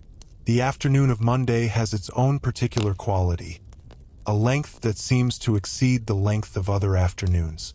The week stretches ahead, its full weight yet to be carried, its hours yet to be lived. The body sits in its chair, the eyes fixed on the screen, the hands resting on the keys. The mind drifts, visiting the weekend just past, the moments of rest and freedom that are already becoming memory, already receding into the past. The window shows the sky, the trees, the slow passage of clouds, the same sky, the same trees, the same clouds that were there on Saturday, on Sunday, but seen now through the lens of the week's return. The late afternoon brings its shift in light, the golden quality that signals the approach of evening. The shadows lengthen, the traffic outside increases, the world begins its transition towards night. The final hour approaches, the tasks are wrapped up, the emails are sent, the documents are saved. The clock reaches its number, and the release comes. The chair is pushed back, the bag is packed, the coat is retrieved. The walk to the car, the commute home, the door that opens onto quiet and rest. The evening meal is prepared, the same motions, the same ingredients, the same satisfaction in the creation of sustenance. The food is eaten, the dishes washed, the kitchen returned to order. The living room receives you, the television playing softly, the book lying open, the thoughts drifting. The hours of the evening pass in this gentle rhythm, the day's fatigue settling into the body, the mind unwinding from its labors. The night approaches, and with it, the return to the bed, to the darkness, to the deep rest that waits. The rituals of the night are performed, the bathroom, the bedroom, the turning down of the sheets. The light is switched off, and the darkness returns. The body finds its place in the bed. The pillow receives the head. The blankets provide their warmth. The eyes close, and the drift begins. The thoughts become less coherent, less structured, dissolving into the formless awareness that precedes sleep. The day's events pass in review, a final parade of images and sounds, and then they fragment, dissolve, fade into the darkness. The sleep that comes is deep and without memory, a full surrender to the night. The hours pass in this state of non-being, the body resting, repairing, preparing for the day to come. The room is dark, the house is silent, the world outside is still. The night holds you in its embrace, and you do not resist, do not question, do not think. You simply are, a body at rest, a mind at peace, a small presence in the vast darkness of the sleeping world. Tuesday arrives with less resistance than Monday. The alarm is still an intrusion, but a familiar one, an intrusion that has been accepted into the rhythm of life. The morning rituals are performed with more ease, the coffee more effective, the shower more refreshing, the commute more automatic. The desk receives you, the screen lights up, the inbox shows its number, smaller than Monday's, manageable. The work continues from where it left off, the tasks accumulating and dispersing in the same rhythm that governs all the days. The week unfolds in this way, each day with its own character, its own particular quality of light and fatigue and progress. Tuesday is the day when the week has truly begun, when Monday's resistance has faded and Wednesday's peak is not yet visible. Wednesday is the summit, the point from which the rest of the week slopes downward towards the weekend. Thursday carries the anticipation of Friday, the awareness that the end is approaching, that the week's weight is mostly carried. Friday is the release, the day of completion, the day when the weekend becomes visible, real, approaching. And through all these days, the same rhythms repeat, the same motions, the same conversations, the same light moving across the same floor. The meetings occur in the same room, the same topics discussed, the same non-conclusions reached. The emails arrive and are answered, the tasks are completed and replaced by new tasks. The hours pass in their measured progression towards evening, towards night, towards the rest that waits at the end of each day. The body adapts to this rhythm, finds its place within it, learns to move through the days with less resistance, less awareness of the weight being carried. The fatigue accumulates, yes, but it accumulates slowly, gradually, a sedimentation that is barely noticed until the weekend arrives and the body recognizes, in the release, how much it has been carrying. The weekend provides its rest, its slow days, its unhurried hours, and then Monday returns, and the cycle begins again. There is a particular Wednesday in the middle of a particular week that is no different from any other Wednesday, but it is noticed, attended to, experienced fully in its Wednesdayness. The light through the window has reached its midpoint. The shadows are gathered under the desks. The air in the room has the particular stillness of midweek. A colleague passes in the hallway, a brief nod, a small acknowledgement of shared presence in this shared time. The screen shows its familiar display, the cursor blinks in its patient rhythm, and the hands rest on the keys, waiting for the next thought, the next task, the next small motion that will carry the day forward. The afternoon deepens, the light shifts, the shadows lengthen. The final hour approaches, and with it the familiar anticipation. The tasks are completed, the emails are sent, the documents are saved. The chair is pushed back, the bag is packed, the coat is retrieved.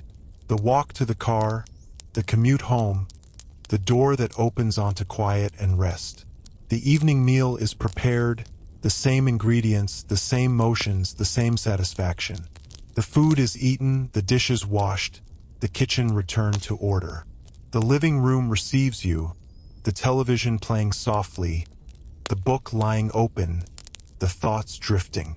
The hours pass in this gentle suspension, the day's fatigue settling into the body, the mind unwinding from its labors.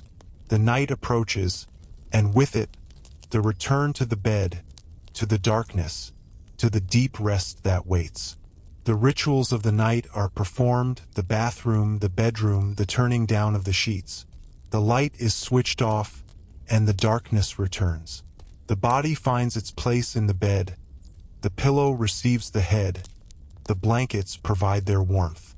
The eyes close and the drift begins.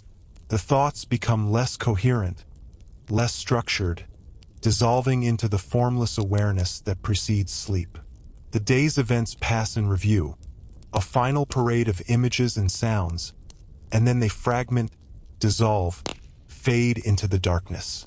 The sleep that comes is deep and without memory, a full surrender to the night. The hours pass in this state of non-being, the body resting, repairing, preparing for the day to come. The room is dark, the house is silent, the world outside is still. The night holds you in its embrace, and you do not resist, do not question, do not think. You simply are, a body at rest, a mind at peace, a small presence in the vast darkness of the sleeping world. And somewhere in this darkness, in the deep hours before dawn, the cycle turns again. Another day is preparing itself, assembling its light and its demands, waiting for the moment when it will be called into being. The sleeper knows nothing of this, lying in the oblivion of rest, unaware of the approaching morning. But the morning will come, as it always does, and the sleeper will rise, and the day will unfold, and the evening will return, and the night will receive. This is the rhythm, the old and unchanging rhythm, the wheel that turns without cease, carrying each life through its measured span of days and nights, through all the small repetitions that compose a life, through all the quiet hours that are the substance of existence. The weeks accumulate into months, the months into seasons, the seasons into years. The rhythm continues, unchanging in its structure though the details shift. The faces change, the tasks evolve. The same Monday mornings, the same Friday releases, the same weekend respites. The body ages in this rhythm, the face in the mirror gradually changing, the lines deepening, the hair graying. But the rhythm itself does not change, does not age, does not acknowledge the passage of time it measures. There is a Tuesday in autumn when the light through the window has a different quality, lower in the sky, more golden, carrying the particular warmth of the season's end. The trees outside have begun their change, the leaves turning from green to yellow to red, preparing for their release. The air through the window, when it is opened, carries the smell of falling leaves, of earth preparing for winter. The workspace continues its unchanging hum, indifferent to the season, but those who occupy it are not indifferent. They notice the light, the leaves, the air. They carry the season with them through the day, a small awareness of the world outside the sealed environment, a reminder that time is passing, that the cycle of the year is turning even as the cycle of the week continues its own turning. The afternoon of this autumn Tuesday has a particular quality, a softness, a warmth that will not last much longer. The shadows are longer than they were in summer, the light more slanted, more dramatic. The drive home will be through streets lined with changing trees, the leaves falling, the sky showing its early dusk. The evening will arrive sooner, the night will be longer, and the body will respond to these changes, seeking more rest, more warmth, more of the comfort that the darkening season demands. The winter brings its own changes, its own adjustments to the rhythm. The mornings are darker, the commutes made in darkness that only slowly gives way to gray light. The workspace windows show a sky that is often overcast, the light flat and diffuse. The cold outside makes the warmth inside more precious, more noticeable. The walk from car to entrance is quicker, the coat worn more often, the scarf wrapped more tightly.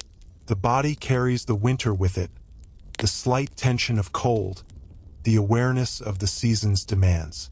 The spring arrives with its gradual lengthening of days, its slow return of light. The mornings are brighter, the commutes made in increasing illumination. The windows show a sky that is clearer, the trees beginning their slow return to green. The air through the open window, when it can be opened, carries the smell of growing things, of earth waking from its winter rest. The body responds to this change with a lifting, a lightness, an anticipation of the warmth to come. The summer brings its own adjustments, its longer days, its brighter light.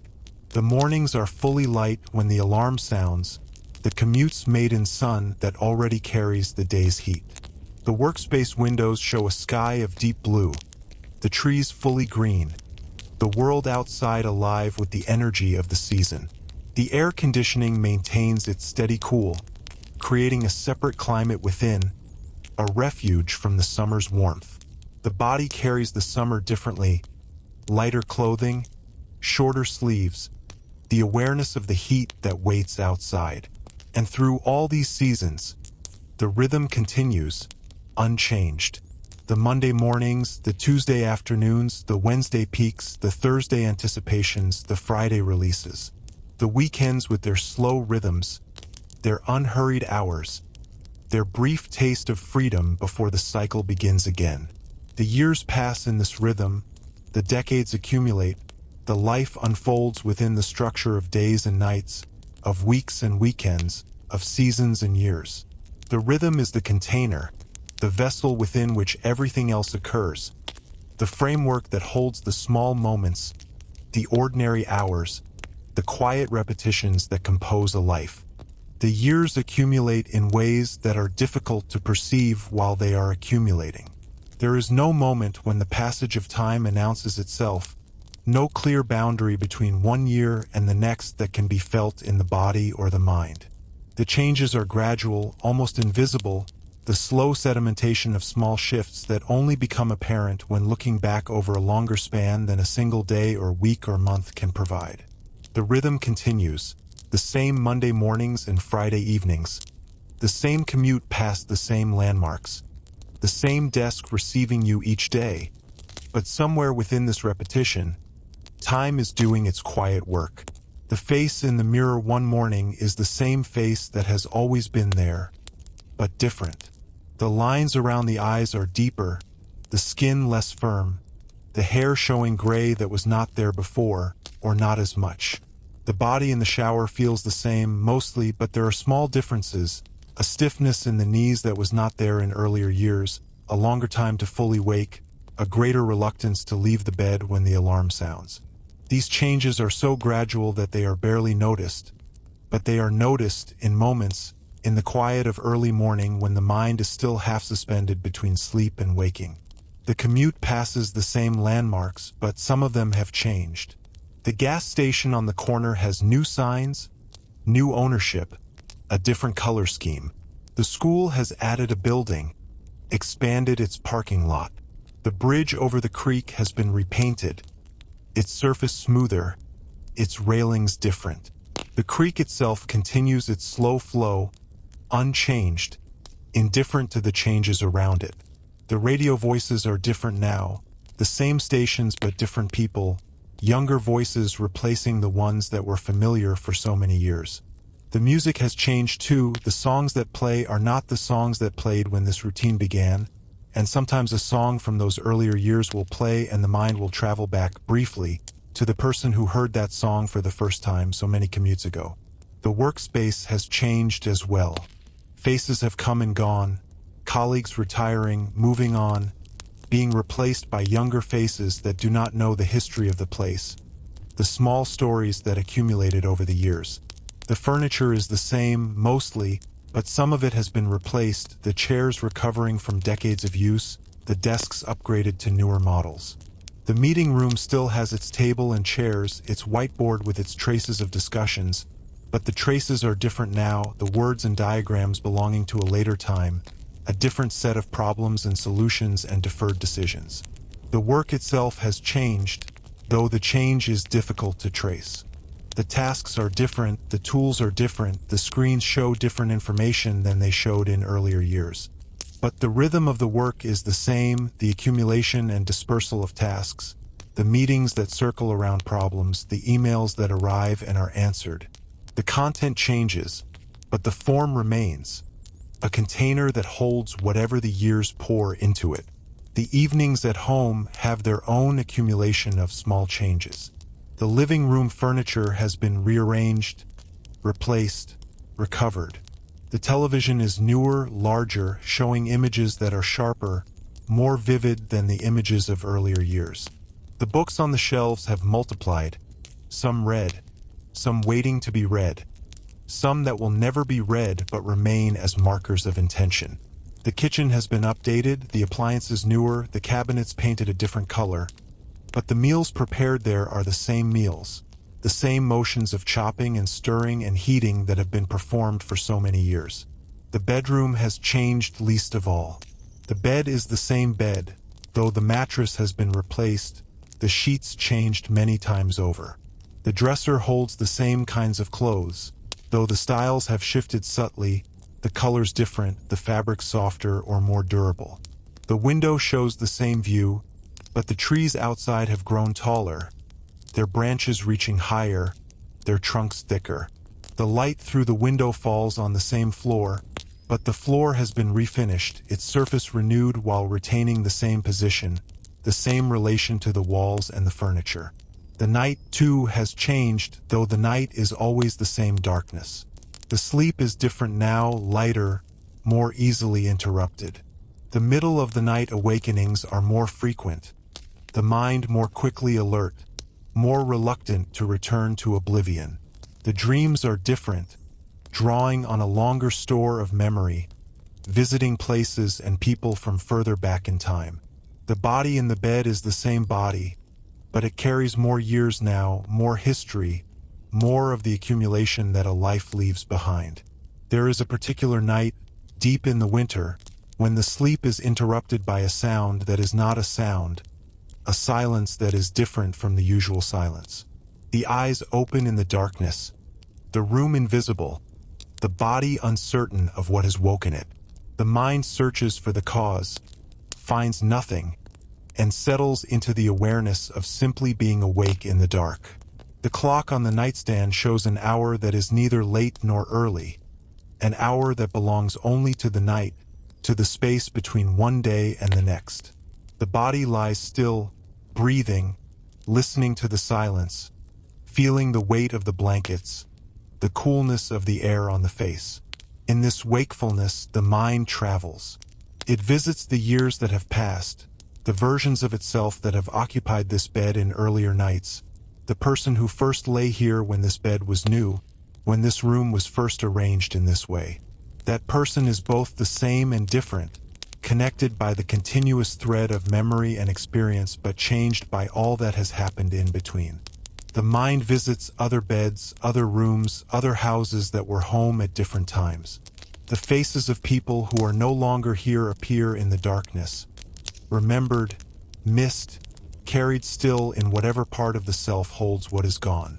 The wakefulness passes, as it always does, and the sleep returns.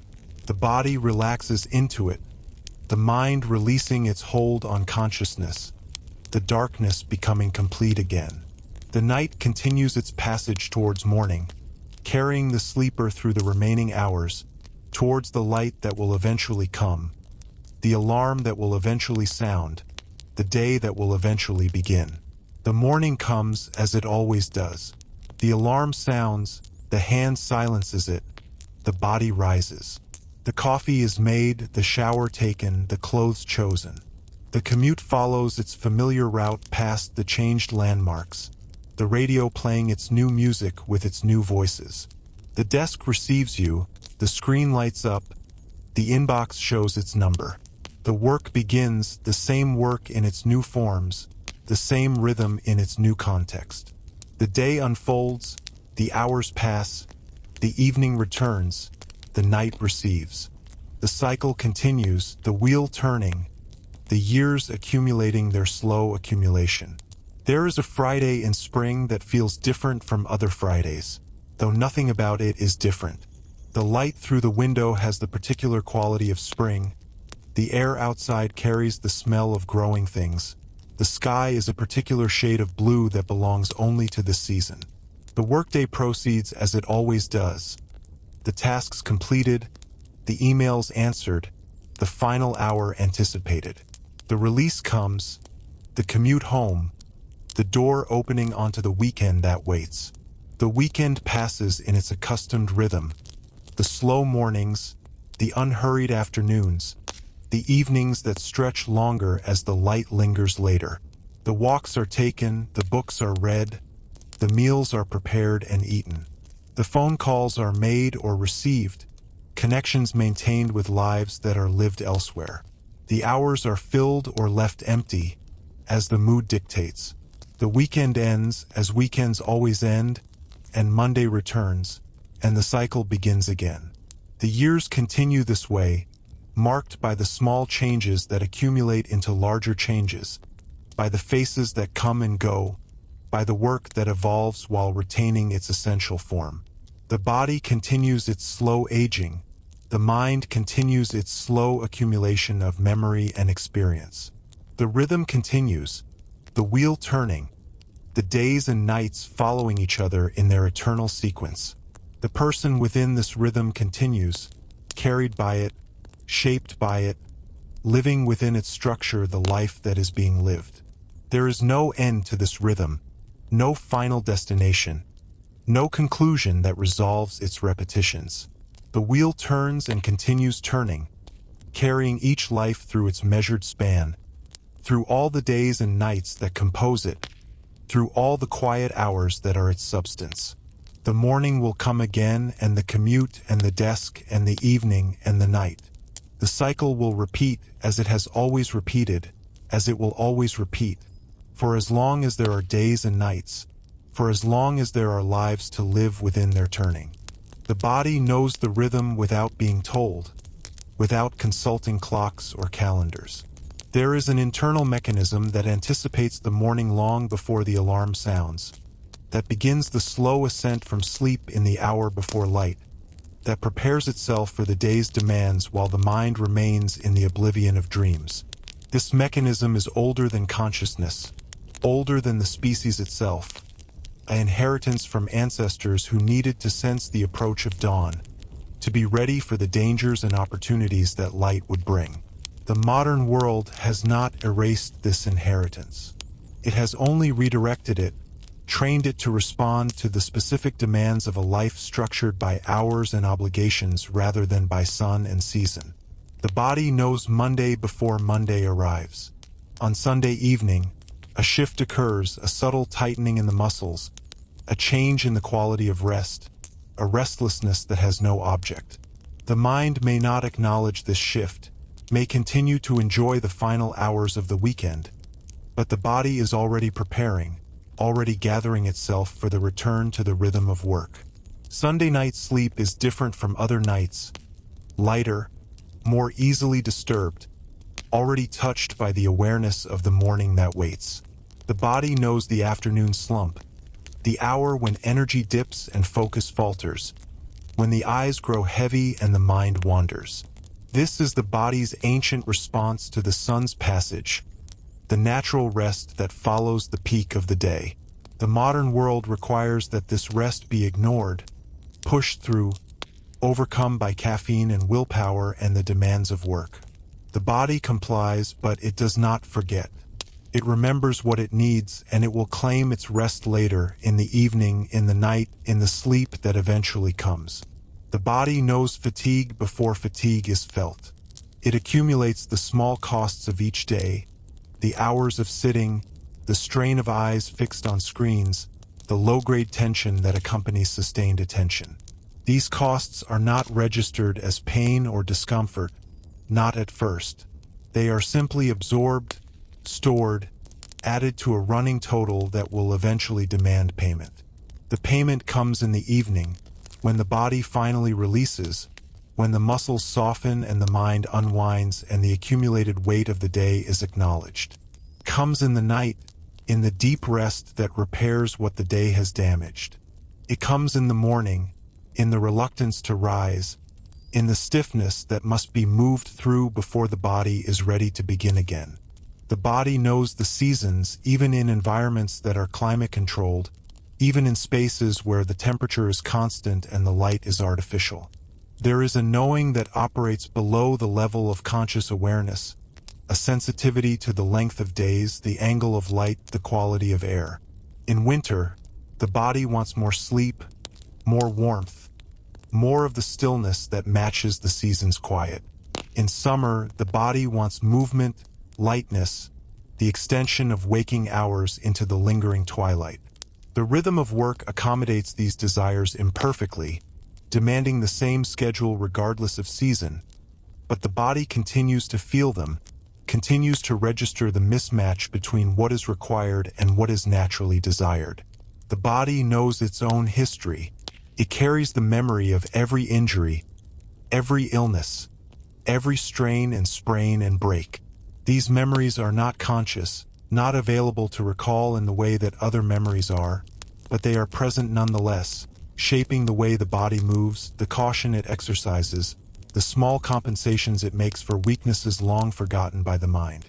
The knee that was injured years ago may ache when the weather changes, a phantom pain that is also a real pain, a reminder that the body keeps its own records, its own archive of what has happened to it. The body knows age. It feels the gradual slowing, the increased effort required for tasks that were once effortless, the longer recovery times after exertion. This knowing is not lamented, not resisted. It is simply registered, accepted, incorporated into the way the body moves through the world. The stairs are climbed more slowly, the groceries carried with more care, the nights of too little sleep followed by days of deeper fatigue. The body does not complain about these changes. It simply adapts, finds new ways to accomplish what needs to be accomplished, new rhythms that accommodate its gradually diminishing capacities. The body knows pleasure too, though the pleasures change with age. The warmth of sun on skin, the coolness of a pillow at night, the satisfaction of a meal after hunger, the release of muscles after tension. These small pleasures are the body's rewards, the compensations for the demands it meets each day. They are not sought, not pursued. They simply arrive, moments of sensory satisfaction that punctuate the long stretches of neutral sensation. The body receives them without comment, without gratitude, simply experiencing them as part of the ongoing flow of sensation that is its constant condition. The body knows connection. It feels the presence of other bodies in the same space, the subtle adjustments made to accommodate them, the awareness of their movements even when they are not looked at. In crowded spaces, the body maintains its boundaries, monitors the distance to others, prepares for contact that may or may not come.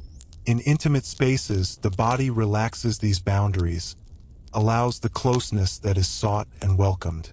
The touch of another body is registered in ways that the mind cannot fully access, a language of pressure and warmth and movement that communicates directly, without words.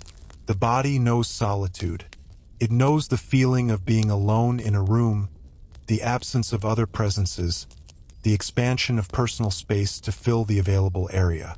In solitude, the body moves differently, more freely, less guarded. It occupies space in ways it cannot when others are present, spreading out, relaxing into positions that would be inappropriate in company. This is a different kind of pleasure, the pleasure of being unobserved, of existing only for oneself, of moving through space without the constant awareness of being seen. The night is when the body is most itself, most free from the demands of the world. In sleep, the body does what it needs to do, repairs what needs repairing, processes what needs processing. The mind may dream, may travel through its own landscapes, but the body remains, anchored in the bed, breathing and beating and maintaining the quiet miracle of its own continued existence. This is the body's time, the hours when it is not required to perform, not expected to respond, not called upon to meet any demand except the demand of its own ongoing life. The waking returns the body to the world, to the demands and expectations that structure the day. The feet find the floor, the legs bear the weight, the arms reach and lift and carry. The body moves through its day, meeting each requirement as it comes, accumulating the small costs that will be paid back in the night. This is the contract, the ancient bargain that every living body makes with the world, to give what is required during the day, to receive what is needed during the night. The cycle continues, day after day, night after night, for as long as the body lives. There is a particular morning when the body wakes and something is different. Not wrong, not painful, simply different. A new sensation, a new limitation, a new awareness of some part of the body that was previously unnoticed. The mind registers this difference, files it away, returns to the routine of the morning. But the difference remains, a small shift in the baseline, a new fact about the body that will be incorporated into all the days that follow. This is how aging happens, not in dramatic changes but in small shifts, each one barely noticeable, each one adding to the accumulation that eventually becomes visible, undeniable. The body carries this accumulation forward, through the day, through the week, through the years. It adapts to each new limitation, finds new ways to accomplish what needs to be done. The stairs are climbed with a different rhythm, the groceries carried with a different distribution of weight, the bed entered with a different sequence of movements. These adaptations are unconscious, automatic, the body's continuous negotiation with its own changing capacities. The mind may not notice them, may not register the small adjustments that keep the body functioning, but they are happening, constantly, seamlessly, the body's quiet work of continuing to be a body. The night continues to receive this body, as it has received it for so many nights. The bed accepts its familiar weight, the darkness wraps around its familiar form, the sleep comes to claim its familiar hours.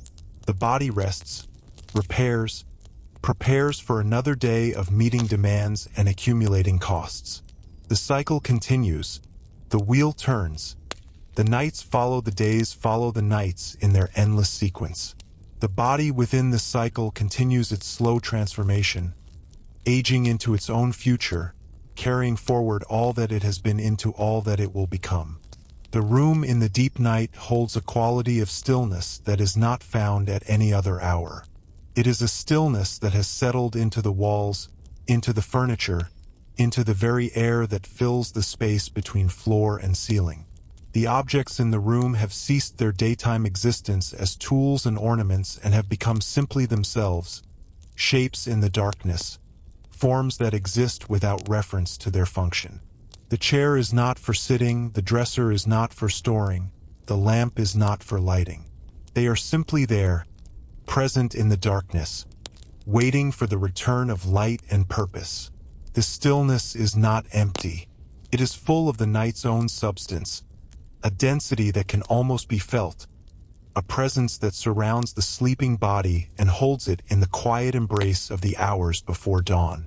The sleeper breathes in this stillness, breathes it out, each breath a small disturbance that is quickly absorbed, returned to the greater quiet from which it came.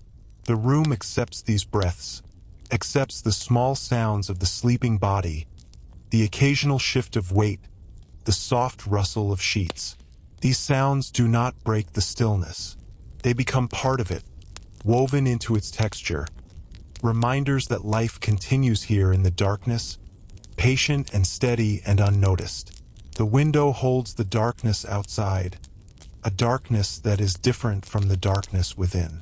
It is the darkness of the world, of streets and trees and other buildings, of the sky with its hidden clouds and its unseen stars. This darkness has its own life, its own movements, its own sounds that are too distant to be heard but are known to exist. A car passes somewhere, its headlights sweeping across surfaces that are not visible from this window. Its engine a faint murmur that rises and falls and is gone. A dog barks, far away, a sound so distant that it might be imagined. The wind moves through the trees, a rustling that is barely audible, a whisper of motion in the larger stillness of the night. The sleeping body is unaware of these sounds, these movements, this world beyond the window. It has withdrawn into itself, into the interior landscape of sleep, where dreams unfold in their own logic and time passes in its own way. The body is present in the room but not present, here but not here, a physical fact that has temporarily surrendered its connection to the physical world. This is the mystery of sleep, the daily miracle that is so ordinary it is never remarked upon. The ability to leave the world while remaining within it, to be absent while being present, to die a small death each night and be reborn each morning. The hours pass in this way, measured not by clocks but by the body's own rhythms, by the stages of sleep that cycle and recycle through the night. The deep sleep of the early hours gives way to the lighter sleep of the later hours, the dreams becoming more frequent, more vivid, more easily remembered upon waking. The body moves through these stages without awareness, without choice, simply following the ancient pattern that sleep has followed for as long as there have been bodies to sleep.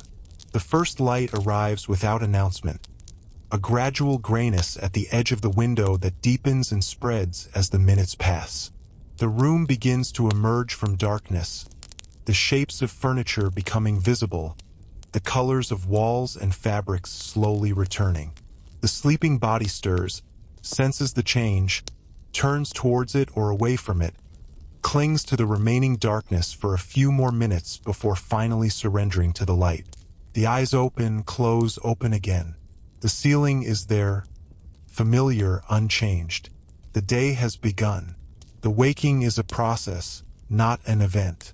The body takes time to reassemble itself, to gather its scattered parts into a coherent whole, to remember what it is and where it is and what the day requires.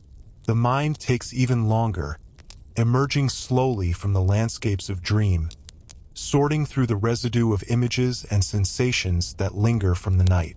The first thoughts are not thoughts at all but simply awareness, the bare fact of consciousness returning to itself after its nightly absence.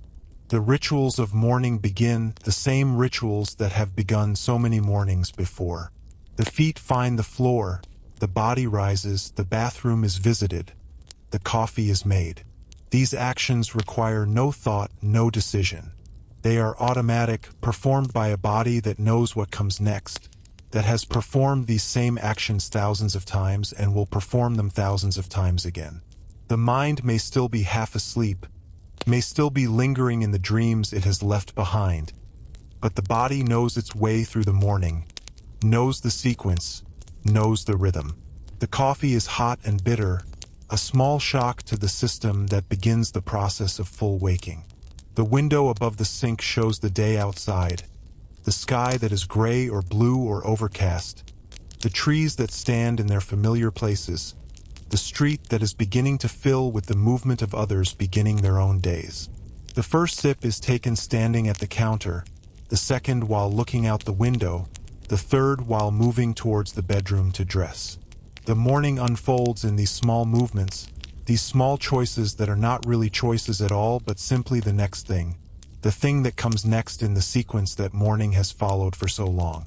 The clothes are chosen without thought, the same kinds of clothes that have been chosen for so many mornings, varying only with the season, with the temperature, with the demands of the day ahead. The body dresses itself, arms through sleeves, feet into shoes, the familiar feeling of being clothed, of being prepared for the world that waits outside the door. The bag is packed, the coat is taken from its hook, the door is opened and closed behind. The day has properly begun. The commute follows its familiar route, the same turns, the same landmarks, the same radio voices. The car moves through streets that are waking, past houses where others are beginning their own days, past shops that are opening, past schools where children are gathering. The traffic is heavier or lighter depending on the hour, but the rhythm is the same, the slow progression towards the destination that waits at the end of the journey. The parking lot receives the car, the door opens onto the familiar space, the walk to the entrance is taken with the same steps taken so many times before. The desk receives you, the screen lights up, the inbox shows its number. The day's work waits, patient and inevitable, and you take your place within it. The hours will pass, as they always do, in the same rhythm, the same accumulation and dispersal of tasks, the same conversations and meetings and small decisions. The light through the window will move across the floor in its familiar path. The shadows will lengthen towards evening. The final hour will arrive with its familiar anticipation.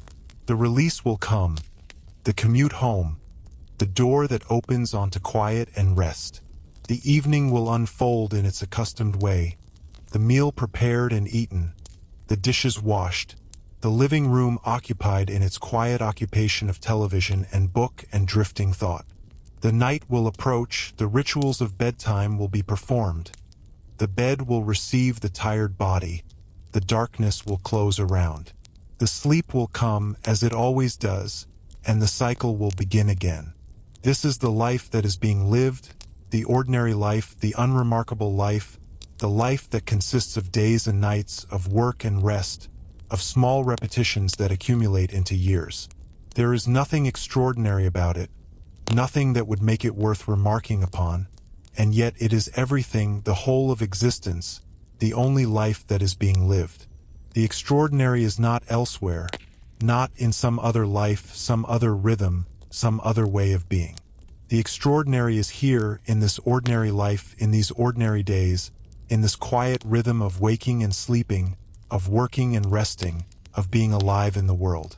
The night will come again, as it always does, with its darkness and its stillness and its deep, restoring sleep. The morning will come again, with its light and its demands and its small rituals of beginning. The cycle will continue, the wheel will turn, and the life within it will continue its slow, steady passage through time. This is the rhythm, the old and unchanging rhythm, the rhythm that has carried every human life through every day and every night since there have been humans to live them. And in this rhythm, in this quiet turning of the wheel, there is everything that is needed, everything that is real, everything that is true.